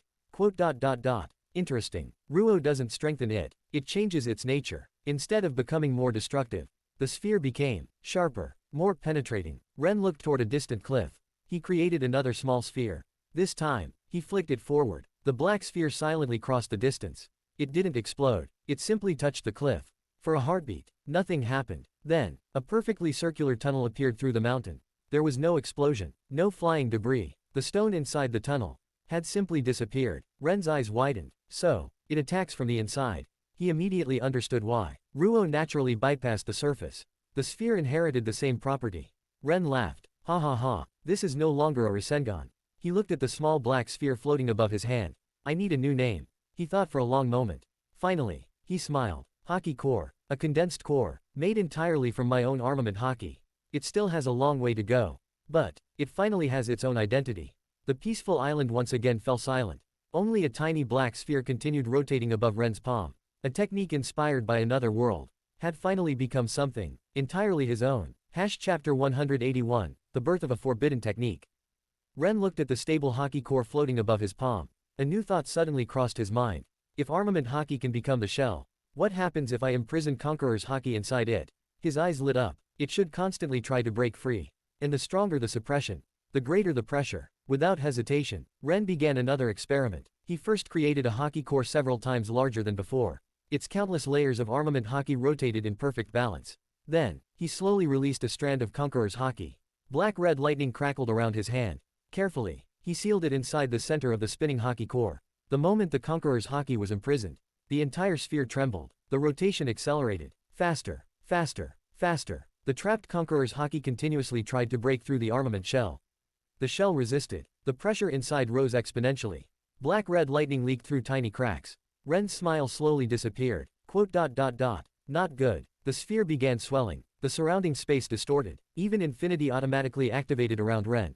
His observation hockey screamed. Every instinct warned him. Life-threatening danger. Without the slightest hesitation, Ren shortened the distance between himself and the sky. In an instant, the unstable hockey core appeared hundreds of kilometers above the ocean. Ren immediately teleported back to the ground. He looked toward the heavens. The sphere had already become unstable. It expanded violently. Then, everything became silent. An instant later, boom, a sun-like explosion erupted high above the world. A gigantic sphere of black-red fire, armament hockey, and conqueror's hockey expanded in every direction. Its diameter exceeded 20 kilometers. Everything inside that radius, clouds, air, even the atmosphere itself, was completely annihilated. Had Ren remained inside, even he would have been vaporized. Several heartbeats later, the shockwave arrived. Boom, the sky split apart. Clouds across the horizon were blown away. The shockwave traveled for thousands of kilometers. Every island, every kingdom, every ocean, felt it. The entire world trembled. Marineford. Garp looked toward the distant sky. His smile disappeared. Ren. Sengoku immediately stood up. That's his hockey. The Moby Dick. Whitebeard slowly raised his head. His eyes narrowed. Gararara. What on earth did that boy create this time? Sabayati. Roger burst into laughter. Ha ha ha. Only Ren could make a training accident that shakes the whole world. Rayleigh looked toward the distant horizon. He's lucky he survived. Deep beneath the Holy Land, inside the empty throne room, a pair of ancient eyes slowly opened. Amu awakened. For the first time in a long while, a trace of surprise appeared. That hockey, it wasn't merely powerful, it was wild, violent, as if two supreme wills were colliding inside a single attack. Even from such an incredible distance, the lingering pressure could still be felt. Mary Geoise. The five elders instantly stood up. What happened? That wasn't Whitebeard. It wasn't Sengoku. It wasn't Garp. One elder slowly clenched his fist. No, we know this hockey. Silence filled the room. Then, he spoke a single name. Ren. Back on the isolated island. Ren stared at the empty sky. The explosion had already disappeared. Only a gigantic circular hole in the clouds remained. He wiped the sweat from his forehead. So that's the limit. No. He shook his head. That wasn't a technique. That was an uncontrolled detonation. He looked at his right hand. But, if I can stabilize it. His eyes shone with excitement. I may have just created the strongest hockey technique in the world. Chapter 182, The Forbidden Core. Ren stared at the small hockey core floating above his palm. His eyes suddenly lit up. What if I place another hockey inside it? The thought appeared almost instantly. Armament hockey gave the core its body. But, Conqueror's hockey was different. It was the manifestation of absolute will. Could it be imprisoned inside another hockey? There was only one way to find out. Ren immediately began another experiment. He created a much larger hockey core. Instead of the size of a marble, it was now as large as a basketball. Countless layers of armament hockey rotated around it. 1 layer, 10 layers, 100 layers, each spun in a different direction. The shell became incredibly stable. Only then, Ren slowly released a strand of Conqueror's hockey. Black-red lightning crackled through the air. Carefully, he guided it into the center of the rotating core. The instant the Conqueror's hockey was sealed inside, the entire hockey core trembled. The rotation accelerated. Faster, faster, even faster. The surrounding air distorted. The island began shaking violently. Ren's smile disappeared.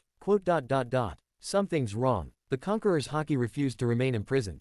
It continuously struck the armament shell from the inside. Every impact increased the rotation. The faster the shell spun, the stronger the Conqueror's hockey became. It entered a terrifying feedback loop. The black sphere began swelling. Its surface bulged violently. Tiny cracks appeared across the armament shell. Ren's observation hockey screamed. For the first time in years, he sensed genuine death. If this explodes, I'll die. Without the slightest hesitation, Ren activated his length fruit. The unstable hockey core disappeared.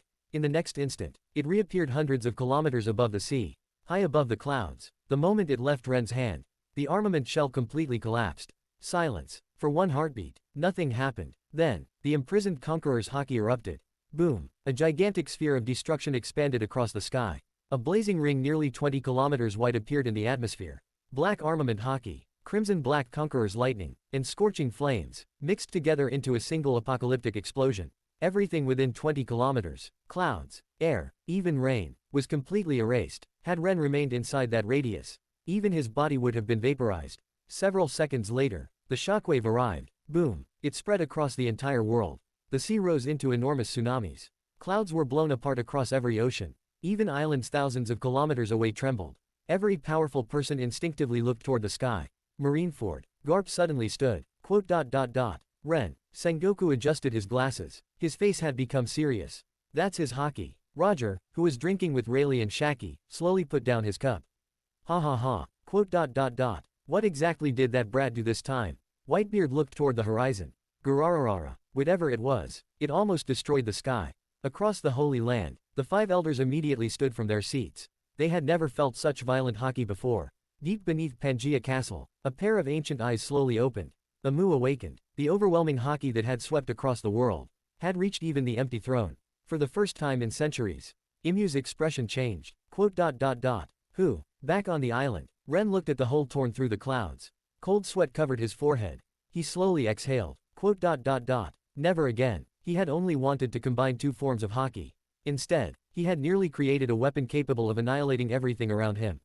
Ren looked toward the empty sky, then quietly corrected himself. Not until I understand why it exploded.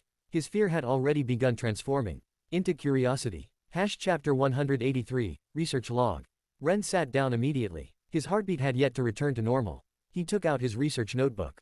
Without wasting a second, he began writing down everything he had observed. Research Log, Hockey Core Experiment No. 2. Result, failed. Danger level, absolute. Conclusion, never repeat without a solution. Observations. The Conqueror's hockey refused to remain imprisoned. It continuously struck the armament shell from the inside. Every impact increased the rotational speed of the armament shell. The faster the shell rotated, the stronger the Conqueror's hockey became. The strengthened Conqueror's hockey then struck the shell with even greater force. This created a self-amplifying feedback loop. The process continued until the shell could no longer contain the pressure. Once containment failed, the stored energy was released instantly. Result, catastrophic explosion. Ren put down the pen. He looked toward the distant sky where the explosion had occurred. It resembles a chain reaction. The initial amount of hockey was actually very small. Yet, the final explosion affected the entire world. He remained silent for a long moment, then continued writing. Warning, the amount of hockey consumed during activation was relatively small. However, the destructive power increased exponentially because of the feedback loop. Under no circumstances should all available armament hockey and Conqueror's hockey be used together in this unstable configuration. If the reaction scales proportionally, the resulting explosion could destroy a significant portion of the planet. The user would also be unable to survive such a detonation. Current verdict, forbidden technique. Use only after the instability is completely understood and a reliable containment method has been developed. Ren slowly closed the notebook. A rare expression of seriousness appeared on his face. I was lucky. If I had tested it at full power, there might not have been a world left to return to. He stored the notebook inside his foldable space. Until he completely understood the mechanism, this technique would remain sealed. Some discoveries were too dangerous to use without absolute control. Chapter 184, Grandpa's Call. Before Ren could continue organizing his notes, ring. The Den Mushi beside him suddenly rang. Ren looked at it. He already knew who was calling. He picked it up. Hello. The moment the call connected, Garp's loud voice erupted from the other side. Ren, are you even alive? Ren couldn't help smiling. Yes, I'm completely fine. Garp let out a long sigh of relief. Good. At least you're still alive. Then his tone suddenly changed. You'll kill yourself sooner or later. What kind of experiment were you doing this time? We already found a perfectly good way to become stronger. Ren looked at the notebook beside him. I was only trying to discover a new application for hockey. I used only a small amount of hockey. But the experiment created a self-amplifying loop. The stronger one hockey became, the stronger the other reacted. It kept feeding itself until it exploded. Silence. Several seconds passed. Finally, Garp spoke. I didn't understand a single word you just said. Ren laughed. Ha ha ha. But, Garp continued, whatever it is, it sounds extremely dangerous. For the sake of the world, And for your grandpa's peace of mind, please stop experimenting with that thing. Ren glanced at his research notebook. The page was clearly marked. Forbidden technique. He nodded. I already sealed the experiment. I made that decision before you called.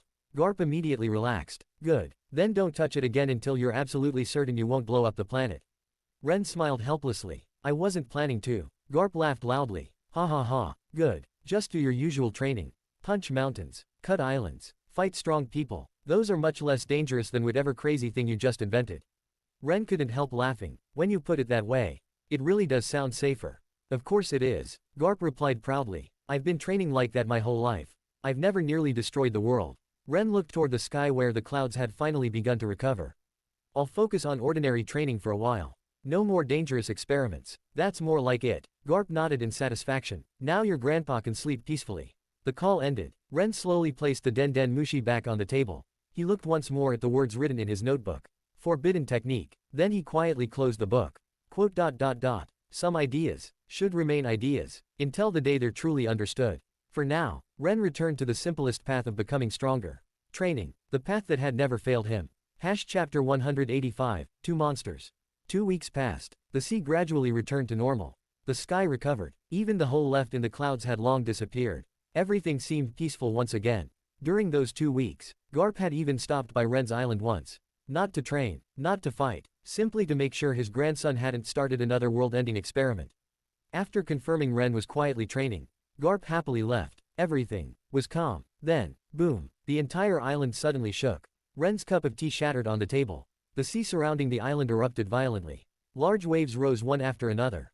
Far away, even the calm belt was no longer calm. Massive tsunamis surged across the motionless sea. Countless sea kings surfaced in alarm. Ren instantly expanded his observation haki. It swept across the ocean. Toward the source, the red line. His expression immediately became strange. Quote. Seriously, he sensed two familiar auras. One belonged to Garp. The other belonged to Roger. The two legends were fighting. No, they were enjoying themselves. Each collision of their fists sent invisible waves through the red line itself. The world's largest continent trembled. Mountains collapsed. The earth cracked. The shockwaves spread through the entire planet. Ren rubbed his forehead. Quote. Shit, I accidentally created an aftermath. But Grandpa and Roger are fighting like complete maniacs. They couldn't find a battlefield. So they simply chose the red line. Another terrifying impact echoed across the world. Boom. The sea shook again. Ren could almost imagine Garp's laughter. Roger was probably laughing just as loudly. They're going to destroy the world sooner or later. He stood up. Quote. Should I stop them? The thought lasted less than a second. Quote.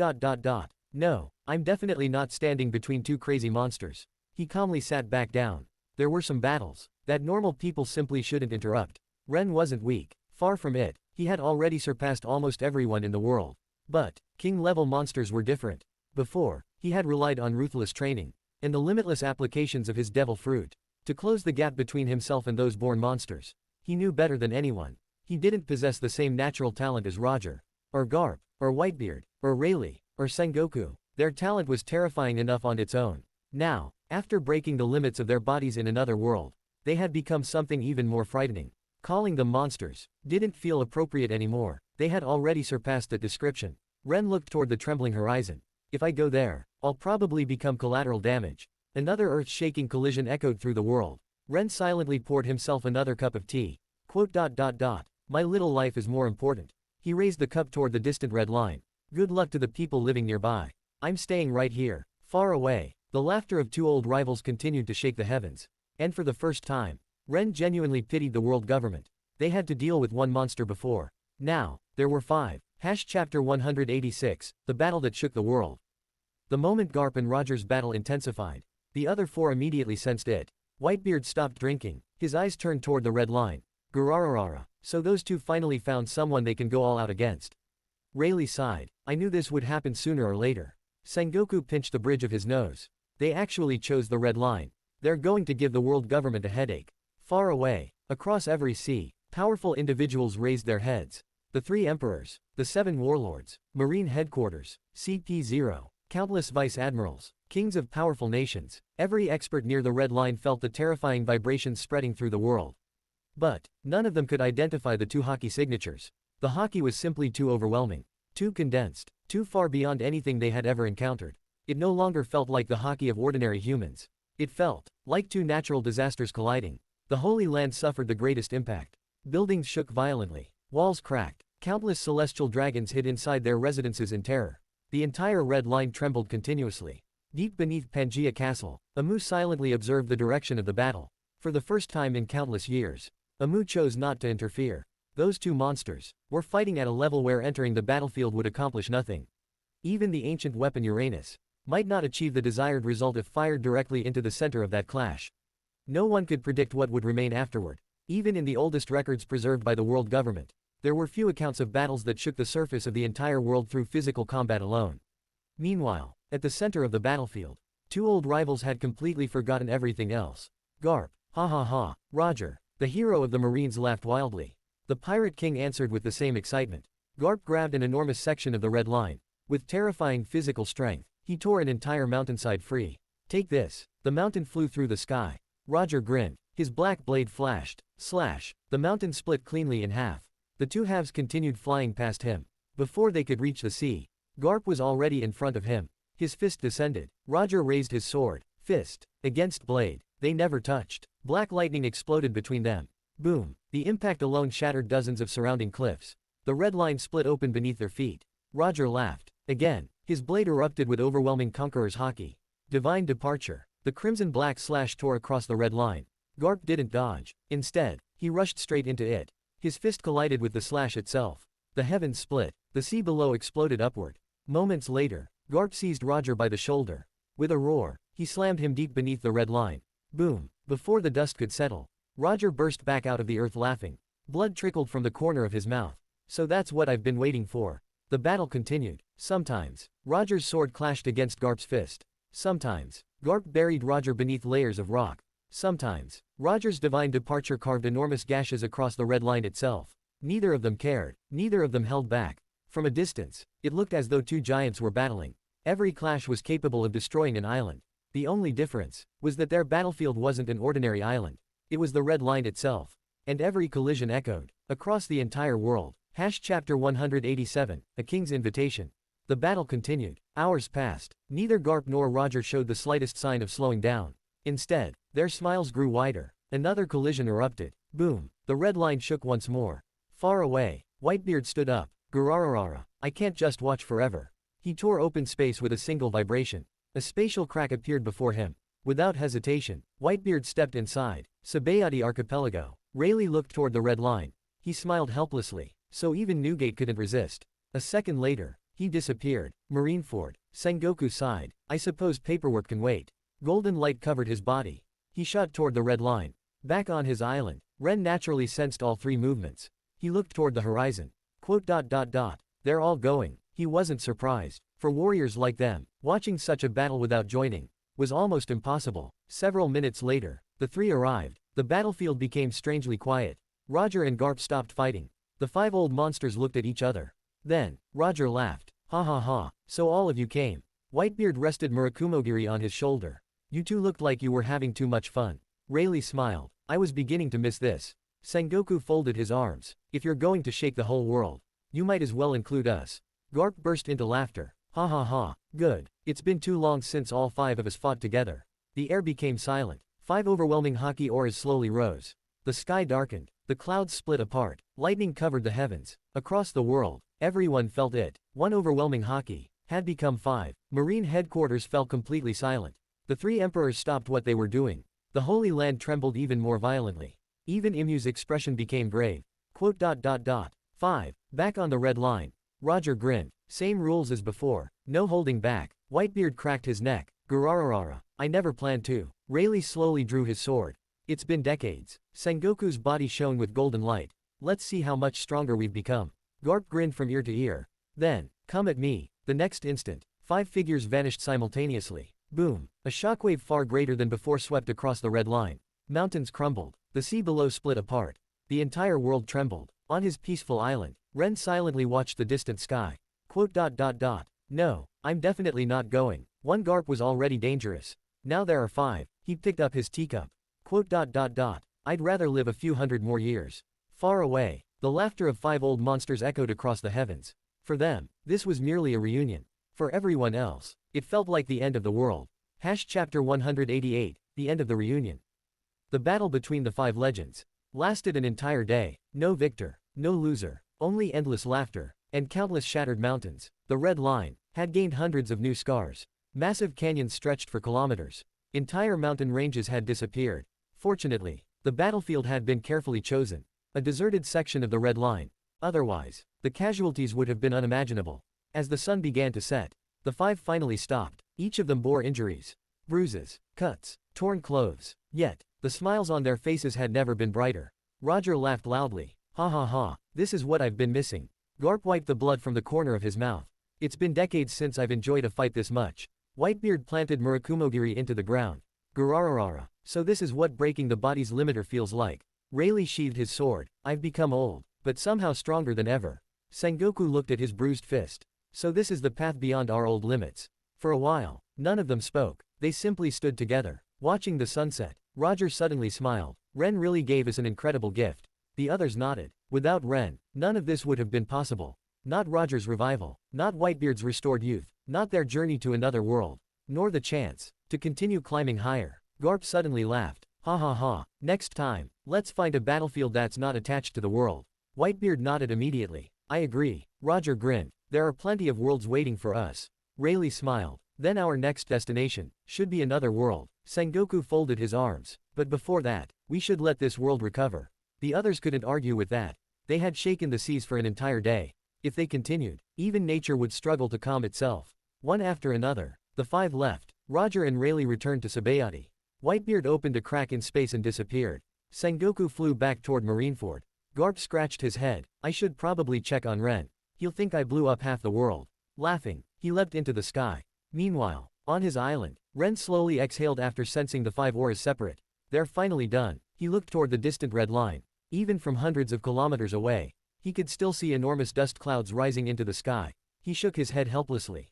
Those five, they're the real natural disasters. He suddenly smiled. Fortunately, they're on our side. With that thought, Ren closed his eyes once more. The world had monsters who could shake continents with their fists. His path remained unchanged. Train, research, grow stronger. One day, even if he never possessed their monstrous natural talent, he would reach the same height. Through his own path. Chapter 189, The News That Shook the World.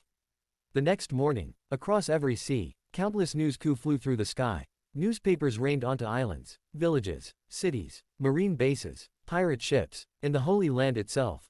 At the very top of the front page, a massive headline covered nearly the entire newspaper. Was the world about to end? Or had demons descended from the sky? Beneath the headline was an enormous photograph. The Red Line, or rather, what remained of that section. Gigantic canyons stretched across the continent. Mountains had vanished. The earth looked as though it had been clawed apart by giants. At the center, five tiny figures could barely be seen amidst the destruction. The article continued. By Big News Morgans. Yesterday, at approximately noon, the entire world experienced violent tremors. Massive tsunamis appeared across the calm belt. The Red Line continuously shook for nearly an entire day. This reporter risked his life to investigate the source. What I witnessed defied common sense. No, it defied history itself. Five unknown monsters fought upon the Red Line. Every collision split mountains. Every exchange shook the seas. At one point, an entire mountain was thrown through the air before being cut in half by a single slash. Their battle continued from sunrise until sunset. This reporter can only ask one question. Were they truly human? Or, had demons descended upon the world? If beings of this caliber truly exist, then the balance of the world may have changed forever. At the bottom of the article, Morgans had added one final sentence. The identities of these five monsters remain unknown. Any individual possessing information is encouraged to contact the World Economy newspaper immediately. Marineford. Marines stared blankly at the newspaper. One vice admiral swallowed nervously. 5. Monsters. Another looked toward the ruined Red Line in the photograph. Is that really the Red Line? The three emperors also received the newspaper. Kaido stared at the picture for a long time. Then, he laughed. Worororo. So there are still monsters like this in the world. Even he couldn't help admitting it. The destruction in the picture exceeded anything he had ever witnessed. Whole Cake Island. Big Mom's smile slowly faded. Mama, so those tremors yesterday were caused by this. For the first time in years, she felt uneasy. Mahawk silently observed the newspaper. His sharp eyes lingered on the sword marks carved across the Red Line. After a long silence, he folded the paper. A swordsman. Interesting. Marine headquarters. Sengoku looked at the newspaper. Then, at Garp. Garp burst into uncontrollable laughter. Ha ha ha ha ha. Morgans actually called us demons. Roger, who had somehow already gotten hold of a copy, laughed just as loudly. Ha ha ha, I like that title. Whitebeard grinned. Gurararara, I've been called many things. But never a demon. Rayleigh simply smiled. At least he couldn't recognize us. Sengoku nodded. That's for the best. The five had fought without caring who witnessed it. Fortunately, their haki had become so overwhelming that almost no one alive could identify them from its presence alone. Only one person, reading the newspaper from his quiet island, could only shake his head helplessly. Ren folded the newspaper. Quote. Demons. He looked toward the distant red line. They're giving demons too much credit. After recalling yesterday's battle, he quietly corrected Morgan's headline. They're 5 old men, who enjoy fighting far too much. He put the newspaper aside, then returned to his training. The world could continue chasing monsters. He still had his own path to walk. Chapter 190, The Man Who Needed Answers. The newspaper had shaken the entire world. But for one man, it shattered everything he had believed for years. On the deck of the Red Force, Shanks quietly stared at Morgan's newspaper. The sea around him was silent. His crew didn't disturb him. They knew. Their captain was thinking. For the first time in many years, Shanks found himself in a dilemma. Ever since Roger's execution, he had devoted his life to fulfilling his captain's final wish. He stole the Nika fruit. He protected it. Although fate had taken an unexpected turn, Luffy had eaten it. After watching him grow, Shanks believed he had finally found Roger's successor. Now, he only needed to wait. Wait for Luffy to reach Laugh Tale. Everything had been proceeding according to plan. Until, a few months ago, everything started going out of control. First, Garp suddenly returned to his prime. Then, the unbelievable news spread. The hero of the Marines had beaten Garling, his own biological father. Shanks still remembered receiving that report. At first, he thought it was a joke. Then, more news followed. Garp, Sengoku, and Rayleigh were seen escorting a mysterious coffin to Wano. There, Garp fought Kaido. Not only that, he defeated him. Then, the 4 of them, Garp, Sengoku, Rayleigh, and Whitebeard, completely disappeared. For 2 whole months, no one knew where they had gone. When they finally returned, everything had changed. Whitebeard had become young again. Sengoku had also regained his youth. His intelligence network confirmed it wasn't a rumor. Then came another report. Garling had questioned Sengoku based on newspaper reports. Sengoku's response was to slap him through multiple buildings. No punishment followed, no retaliation, as if the world government had simply accepted it. And now, 5 unknown monsters had fought on the Red Line. For an entire day, their battle had shaken the surface of the whole world. Shanks slowly closed his eyes. Even he, someone who had already stepped into the realm beyond ordinary emperors, someone Roger himself had acknowledged, couldn't comprehend it. The haki released during that battle wasn't something he believed any human should possess. His worldview had completely collapsed. He needed answers. But only one group of people possessed them. The people who had started all of this. His first thought was Garp. The hero undoubtedly knew everything. Shanks immediately rejected the idea. Quote. No, I'd be beaten to death. Garp was no longer the old man who laughed and chased pirates. He had returned to his absolute prime. More importantly, Shanks knew exactly why Garp would be angry. I inspired Luffy to become a pirate. He'll never forgive me for that. Garp probably wouldn't kill him. But, breaking every bone in his body. That sounded entirely possible. Shanks sighed. There is only one person left. His eyes looked toward the horizon. Rayleigh. He was seen together with Garp and Sengoku in Wano. He disappeared with them. If anyone besides Garp knows the truth, it's him. Shanks stood. The hesitation in his eyes disappeared. Prepare the ship. Beckman looked up from his cigarette. Destination. Shanks smiled. Sabayati. I have some questions. For my old vice captain.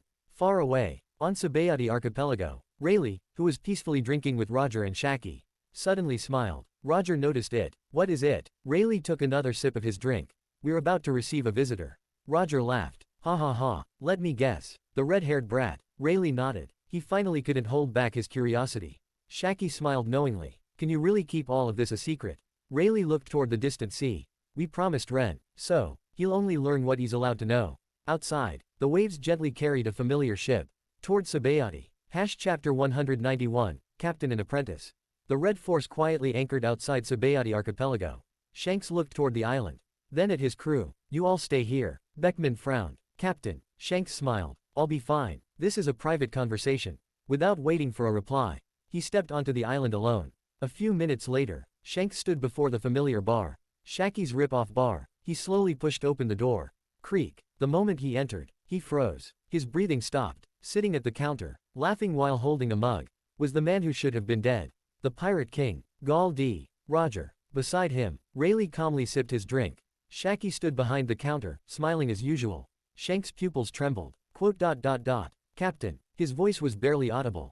Roger turned around. Their eyes met. For a moment, neither of them spoke. Shanks couldn't believe what he was seeing. He had imagined countless possibilities.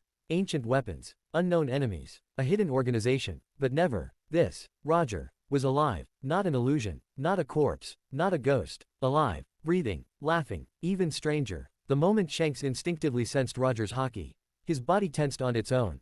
His instincts screamed, danger. It wasn't fear born from emotion. It was instinct, the instinct of prey, standing before an apex predator. Rayleigh's presence wasn't much different. Shanks had met countless monsters.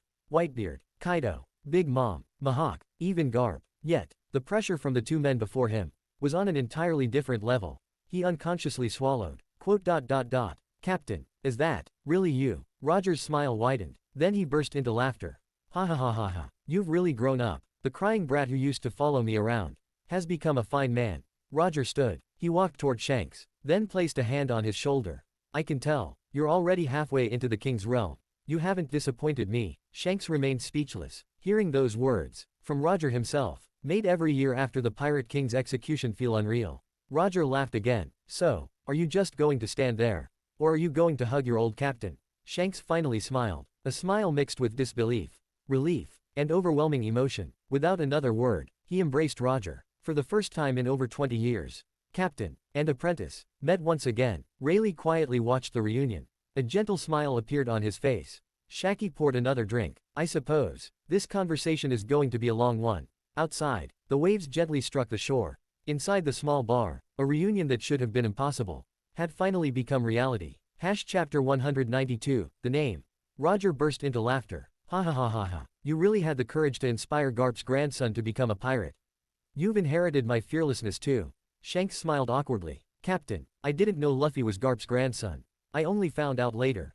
When Garp suddenly started chasing me across the sea, he kept shouting that I had brainwashed his grandson. Roger laughed even harder. Ha ha ha ha ha. That's wonderful. That old bastard made my son his grandson. So now, he's simply paying for what he did. Even Rayleigh couldn't help smiling. The irony was simply too perfect. Roger's biological son had become Garp's adopted grandson. Then Garp's biological grandson had become a pirate because of Roger's apprentice. It was a circle no one could have predicted. Shanks let out a helpless sigh.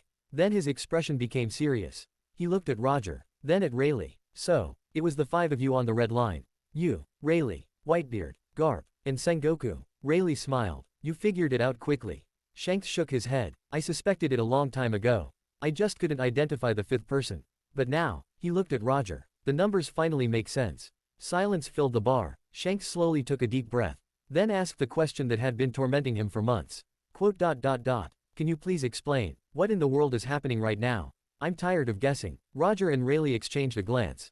Neither spoke immediately. After a few moments, Roger scratched his head. I'll leave the explaining to you, Rayleigh. I'm terrible at explaining things. Rayleigh sighed. As expected, he placed his glass on the table. Then looked directly at Shanks. What I'm about to tell you must never leave this room. Shanks nodded without hesitation. You have my word. Rayleigh continued. A few months ago, a young man approached Garp. He brought with him an impossible proposal. Shanks listened silently. He claimed he could revive the dead. Rayleigh gestured toward Roger. You've already seen the result. Roger spread his arms with a grin. Ha ha ha. I can personally confirm that dying isn't permanent anymore. Even after seeing Roger alive. Hearing those words still felt unbelievable. Rayleigh continued. Roger wasn't the only one. Whitebeard's youth was restored. Our bodies returned to their absolute prime. Shanks finally understood. So that's why Garp, Sengoku, and Whitebeard, they all changed. Rayleigh nodded. After that, the same young man invited us to explore another world. Shanks' pupils shrank. Another world. Roger's eyes shone with excitement. Ha ha ha. Exactly. A completely different world. We fought monsters. We discovered a new system. And most importantly, Roger clenched his fist. We broke the limits of our own bodies. Shanks slowly exhaled. Everything finally connected. They hadn't simply regained their youth. They had surpassed the ceiling they had believed existed for decades. He lowered his head. So, everything started because of one young man. Rayleigh nodded. Yes. Shanks asked quietly. Who is he? The bar fell silent. Roger looked at Rayleigh. Rayleigh looked back at Roger. After a long pause, Rayleigh smiled faintly. I'm sorry. I can only tell you one thing. He's Garp's grandson. Beyond that, we cannot answer. We promised him, and we have no intention of breaking that promise. Shanks looked into Rayleigh's eyes. He knew the old man wasn't lying. Suddenly, a thought flashed through his mind. He looked at Roger, then at Rayleigh. Is his name, Sabo, or Ren? Roger blinked, Who is Sabo? The words left his mouth naturally. The instant he realized what he had said, Roger froze. Rayleigh slowly closed his eyes, then let out a long sigh. Roger. Roger scratched the back of his head awkwardly. Oops. Rayleigh looked at him with a completely deadpan expression. You really can't keep your mouth shut. For even a single moment. Roger laughed sheepishly. Ha ha ha, my bad. Shanks smiled. The answer was already obvious. So, it's Ren. Luffy once told me, he has 2 brothers besides Ace. If Captain has never even heard of Sabo, then it can't be him. It has to be Ren. Neither Roger nor Rayleigh confirmed it. Neither denied it. But, their silence was answer enough. Shanks leaned back in his chair. So, the person who revived the Pirate King, restored Whitebeard's youth, took 5 legends to another world, and changed the balance of the entire world, is Garp's other grandson. For the first time in a long while, Shanks laughed helplessly. Ha ha ha, I've really underestimated that family. Roger burst into laughter once again. Ha ha ha ha ha. The monkey family has always been full of monsters. Rayleigh silently picked up his drink. He had a feeling, the world was only beginning to discover just how terrifying Ren truly was. Chapter 193, A Captain's Lesson. The atmosphere inside the bar became quiet. Shanks was still processing everything he had learned. Roger suddenly stood up. A wide grin spread across his face. Enough talking. Shanks looked up. Captain. Roger walked toward him. You've already stepped halfway into the king's realm. But, halfway is still halfway. He cracked his neck. As your old captain, let me help you take that final step. Before Shanks could react, Roger suddenly reached out. Grab. He grabbed Shanks by the face. What? The next instant. Boom. Roger kicked off the ground. The entire bar trembled. The roof exploded open. Roger shot into the sky while dragging Shanks along. Shaggy calmly wiped another glass. There goes my roof. Rayleigh sighed. I'll repair it later. Several seconds later, Roger landed on an uninhabited island a short distance from Sabayati. Boom. The impact created a massive crater. Without ceremony, Roger casually threw Shanks toward the center of the island. Shanks flipped through the air before landing firmly on his feet. Dust slowly settled. Roger rolled his shoulders, then looked at his former apprentice. No weapons. Shanks blinked. Captain. Roger raised both fists. I'll only use my fists. And, I'll suppress myself. My physical strength, my hockey, everything, will remain at the level of an early king. Shanks' expression gradually became serious. Roger smiled. If I use my current strength, you won't learn anything. So, I'll fight you at the level you're trying to surpass. He slowly released his hockey. Unlike the overwhelming pressure that had shaken the world, this hockey was perfectly restrained. Powerful, yet controlled. Exactly at the threshold of the king's realm. Roger pointed a finger at Shanks. Your goal is simple. Use everything you have. Your sword, your hockey, your experience, everything. He slowly clenched his fist. And try to break through my hockey. If you can overcome me, you'll understand what separates someone standing before the king's realm from someone who has truly stepped into it. Shanks slowly drew Griffin. His expression became completely focused. The hesitation from earlier had disappeared. Standing before him wasn't the Pirate King, it was his captain, the man who had taught him what it meant to sail freely. Shanks smiled. It's been a long time. Captain. Roger laughed loudly. Ha ha ha ha. That's the spirit. A powerful conqueror's hockey erupted from Shanks. It spread across the island. Roger merely smiled. His own hockey quietly expanded. The two invisible forces collided. Boom. The earth beneath their feet cracked. Roger lowered his stance. His fist was coated in black armament hockey. Come, show me how much you've grown. Without another word, Shanks vanished. The island became the battlefield for a captain, and the apprentice he had once entrusted with the future. Chapter 195, The Beginning of Everything. The office remained silent. Zephyr listened attentively. Sengoku slowly leaned back in his chair. Then he began. It all started with Ace's arrest. When the 5 elders announced his execution in the newspapers, Garp finally revealed the existence of another grandson. Zephyr frowned.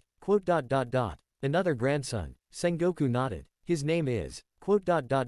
Ren. Garp rescued him from a shipwreck when he was only 4 years old.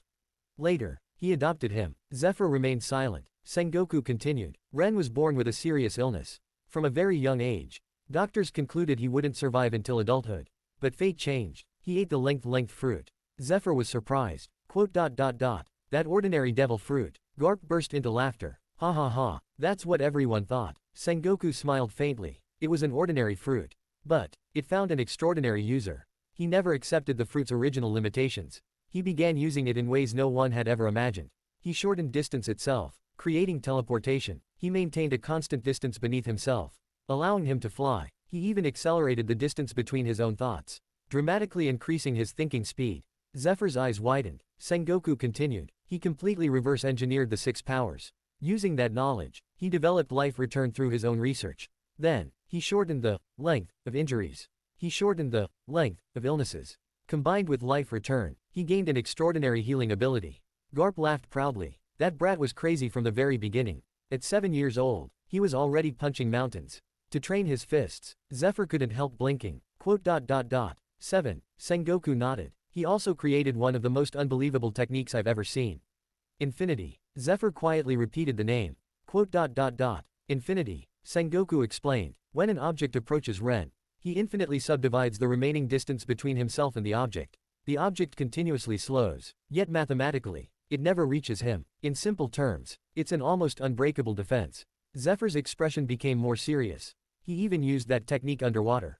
By maintaining a constant distance from the surrounding seawater, he neutralized the crushing pressure. Garp folded his arms proudly. At only 8 years old, he awakened both armament haki and observation haki. He also became an excellent swordsman. Zephyr looked toward Garp. 8. Garp nodded. He didn't even have a real sword. He trained with an ordinary iron rod loaded with iron plates. He treated that thing like a katana.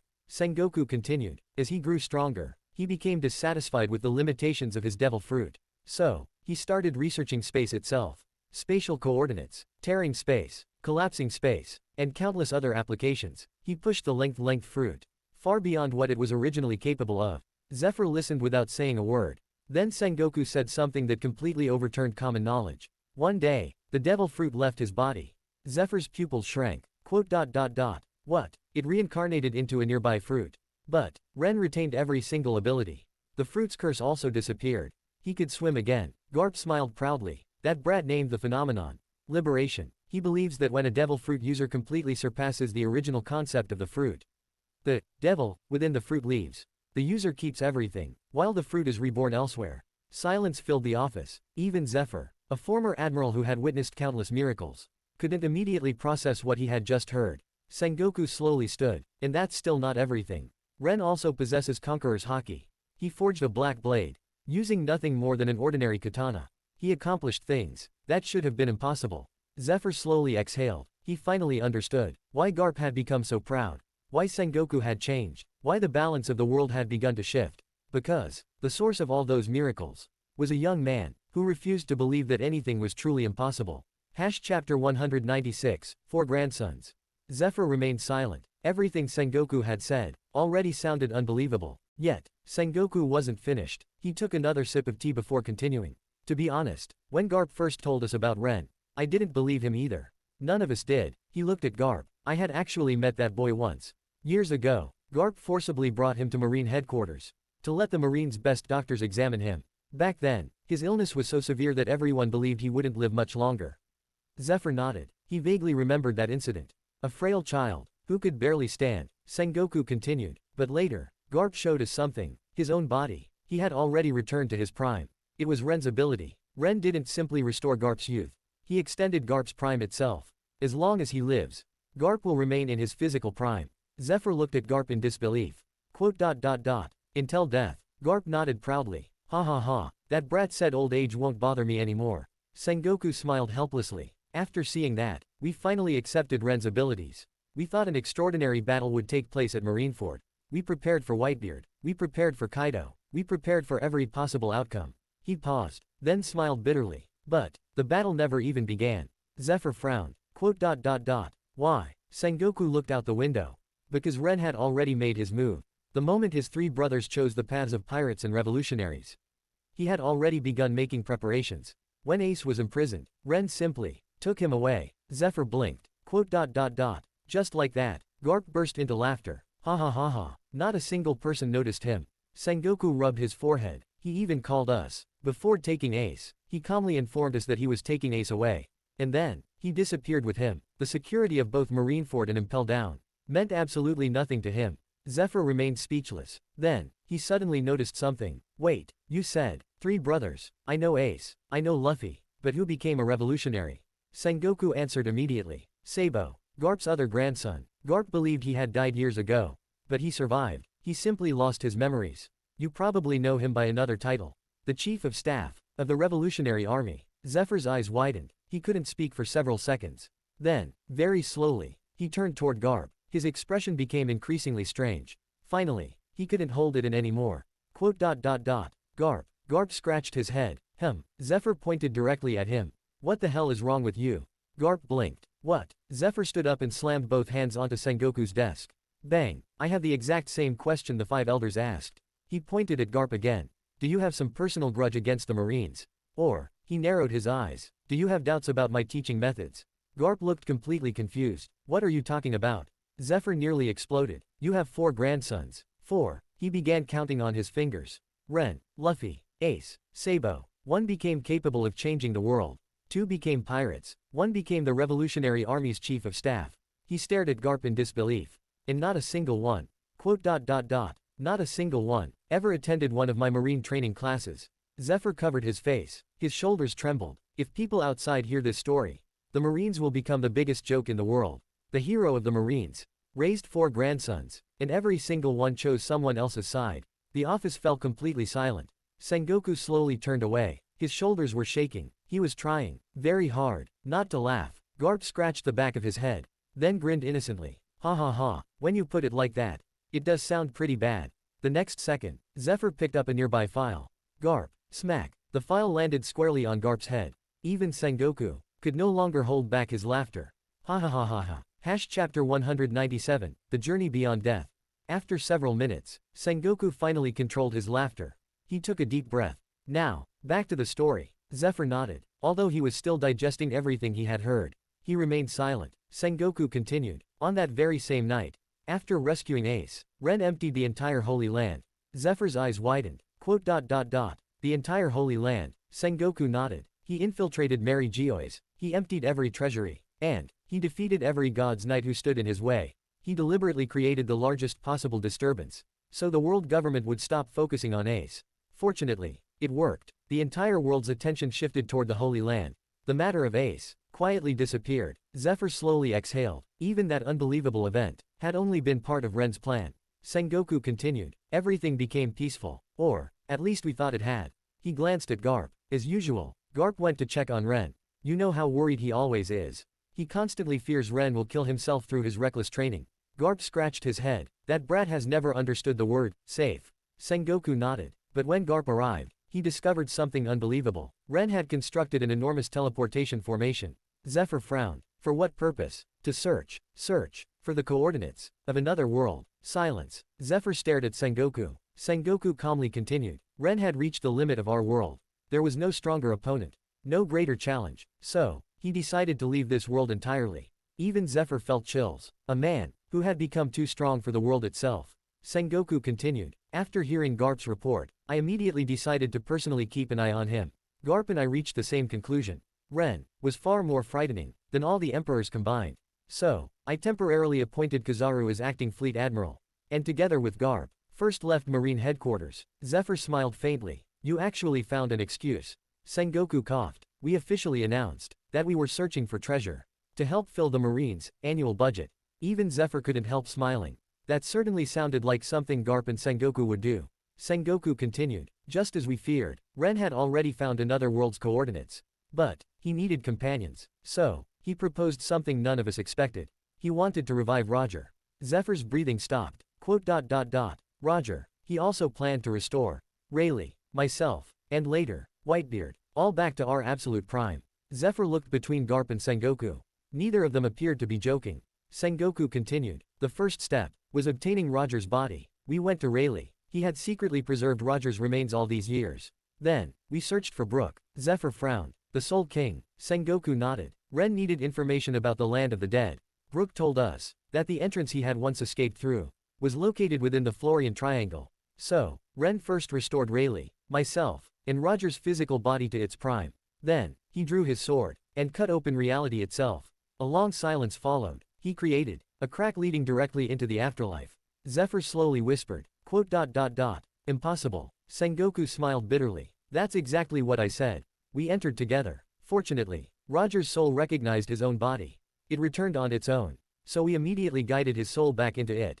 But, a soul inside a dead body naturally begins to dissipate. So, the four of us surrounded Roger. Garp, Rayleigh, myself, and Ren. We continuously infused him with our conqueror's haki, keeping his soul anchored inside his restored body. Zephyr remained completely silent. Sengoku continued. However, that still wasn't enough. To truly revive Roger, we needed the powers of the Hubby no Mi model, Yamada no Orochi. The fruit had already been eaten by Kurozumi Orochi.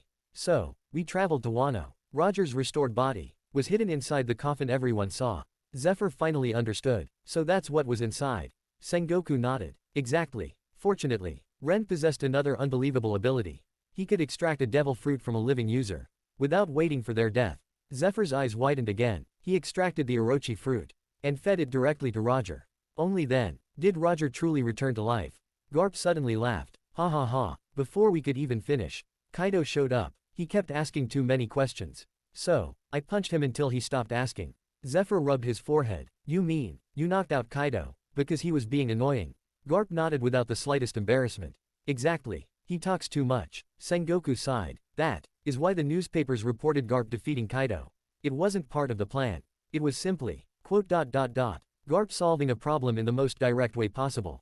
Garp grinned proudly. It worked. Sengoku ignored him and continued. After Roger's revival, we invited Whitebeard, and the very next day, Ren restored Newgate to his youthful prime as well. Zephyr leaned back in his chair. His mind was in complete chaos. Everything the world had witnessed.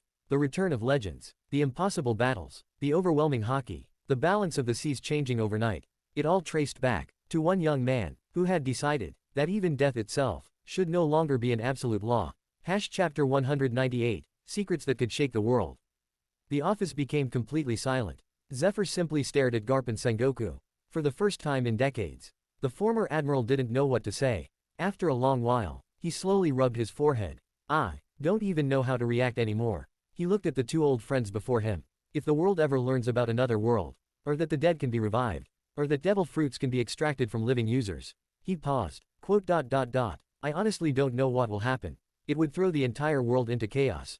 Garp nodded. That's exactly why almost nobody knows. He leaned back in his chair. The existence of another world has only been revealed to a handful of people. Right now, even the three admirals don't know.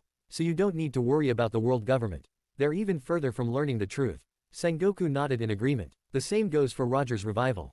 Only the people directly involved know. To the rest of the world, Roger is still dead, and the devil fruit extraction technique, that secret is even more heavily guarded. Zephyr slowly nodded. Good. Some secrets should remain secrets. Garp suddenly grinned. Although, that extraction technique is incredible. We five all learned it. Zephyr blinked. Quote dot dot dot. 5. Garp, Sengoku, Roger, Whitebeard, and Rayleigh. Garp proudly continued. It's actually just another application of Conqueror's haki. But, it's ridiculously difficult for weak devil fruit users. Like Orochi, a single king level fighter is enough. But, if the user is powerful, then one king isn't enough. It takes all 5 of us working together. Zephyr looked confused. Quote dot dot dot. Why? Sengoku answered. Because after reviving Roger, we had another problem. Roger still possessed the Orochi fruit. If we left it inside him, he would remain a devil fruit user forever. So, Ren developed a method to safely extract it. And, he taught the technique to all 5 of us. Garp laughed. Ha ha ha. Now we can perform it ourselves if necessary. Zephyr silently memorized that information. Another impossible technique, created by Ren. Sengoku folded his hands together. Now, let's return to the main story. The following day, we entered another world. Zephyr immediately became serious. Sengoku's expression also changed. The moment we crossed over, we realized something. That world was unbelievably powerful. It was unlike anything we had ever imagined. There, strength wasn't inherited. It wasn't granted by a devil fruit. It wasn't determined by birth. The people of that world grew stronger by hunting monsters. They fought. They survived. They evolved. The stronger the monsters they defeated, the stronger they themselves became. Zephyr slowly narrowed his eyes. A world where humanity grows by hunting monsters. Sengoku nodded. Exactly. And that was only the beginning of what we witnessed there. Even now, just remembering that world made Sengoku realize how small their own world truly was. Chapter 199, The World Beyond.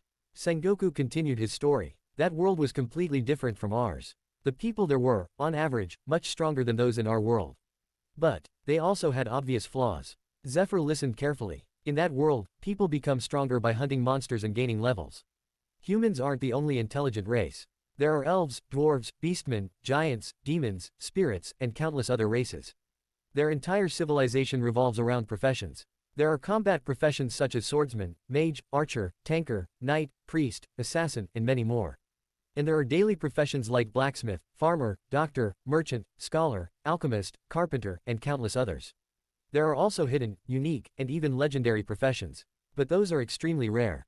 Garp crossed his arms. Our first objective wasn't fighting. It was obtaining an awakening stone. We borrowed one. Zephyr couldn't help but laugh. Borrowed. Garp scratched his head. Quote. Fine. We stole it. Everyone in the room smiled. Sengoku continued. The awakening stone allows a person to awaken their profession. But Ren immediately noticed something unusual. The stone had been tampered with. There was an extremely small magical formation hidden inside the awakening circle. It secretly transmitted the user's initial status panel to an unknown location. In other words, every awakened person was being monitored.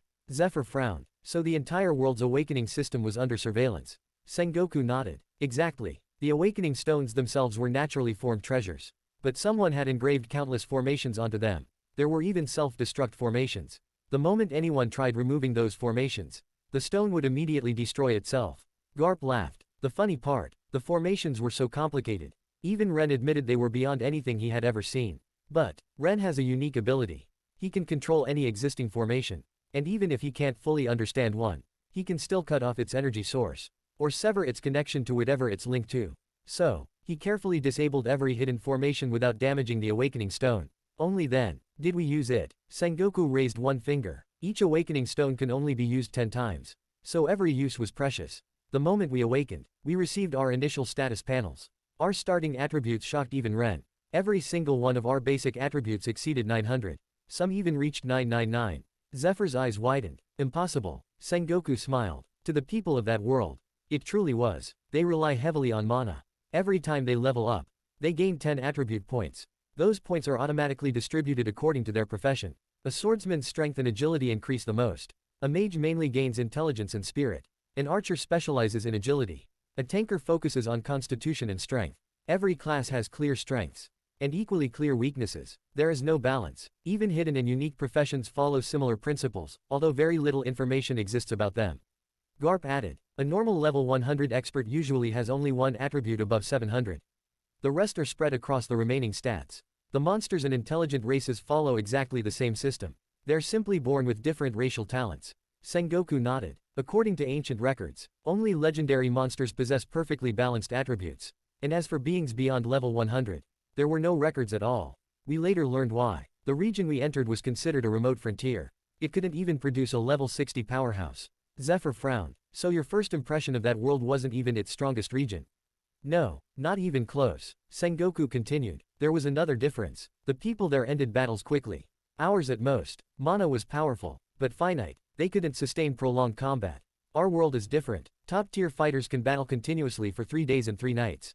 Sometimes even longer. Our hockey and physical endurance completely surpassed their understanding. When the system examined us, it encountered something it had never seen before. It couldn't classify our power. So, it created an entirely new profession. Warrior of the Sea. Zephyr slowly repeated the name. Warrior of the Sea. The system still granted us 10 attribute points every level, and those points were distributed automatically. But unlike everyone else, we could continue increasing our attributes through physical training. As long as we had enough food and energy, our attributes never stopped growing. Garp laughed loudly. The funniest part, the system couldn't measure hockey. It couldn't measure willpower either. So the status panel always underestimated us. Our real combat strength was far beyond what the numbers showed. After awakening, we headed straight toward one of the southern monster territories. It was overflowing with monsters. We fought continuously. From level 1 to level 106. Zephyr nearly stood up. You gained 105 levels. Garp nodded proudly. Exactly. That meant 1060 free attribute points. We distributed them evenly across all our attributes. Combined with our already absurd starting stats, we had long surpassed the limits of our own world. But even then, in that new world, the strongest opponent we could confidently defeat was roughly a level 145 elite boss. Sengoku sighed. That world was far larger than we imagined. There were countless beings stronger than us. So, we returned. We hadn't gone there to conquer it. We had gone to explore. And to grow stronger. Zephyr nodded. So what happened after returning? Garp smiled. I focused on improving my haki. But Whitebeard and Sengoku, they chose another path. Sengoku looked at his own hands. My human fruit, model, Buddha, has already reached its natural limit. There is nowhere left to awaken it through ordinary means. Ren told me, your Buddha represents wisdom, compassion, and peace. But if you wish to go beyond its limits, you must become something greater. Become the Vajra, the wrathful Buddha.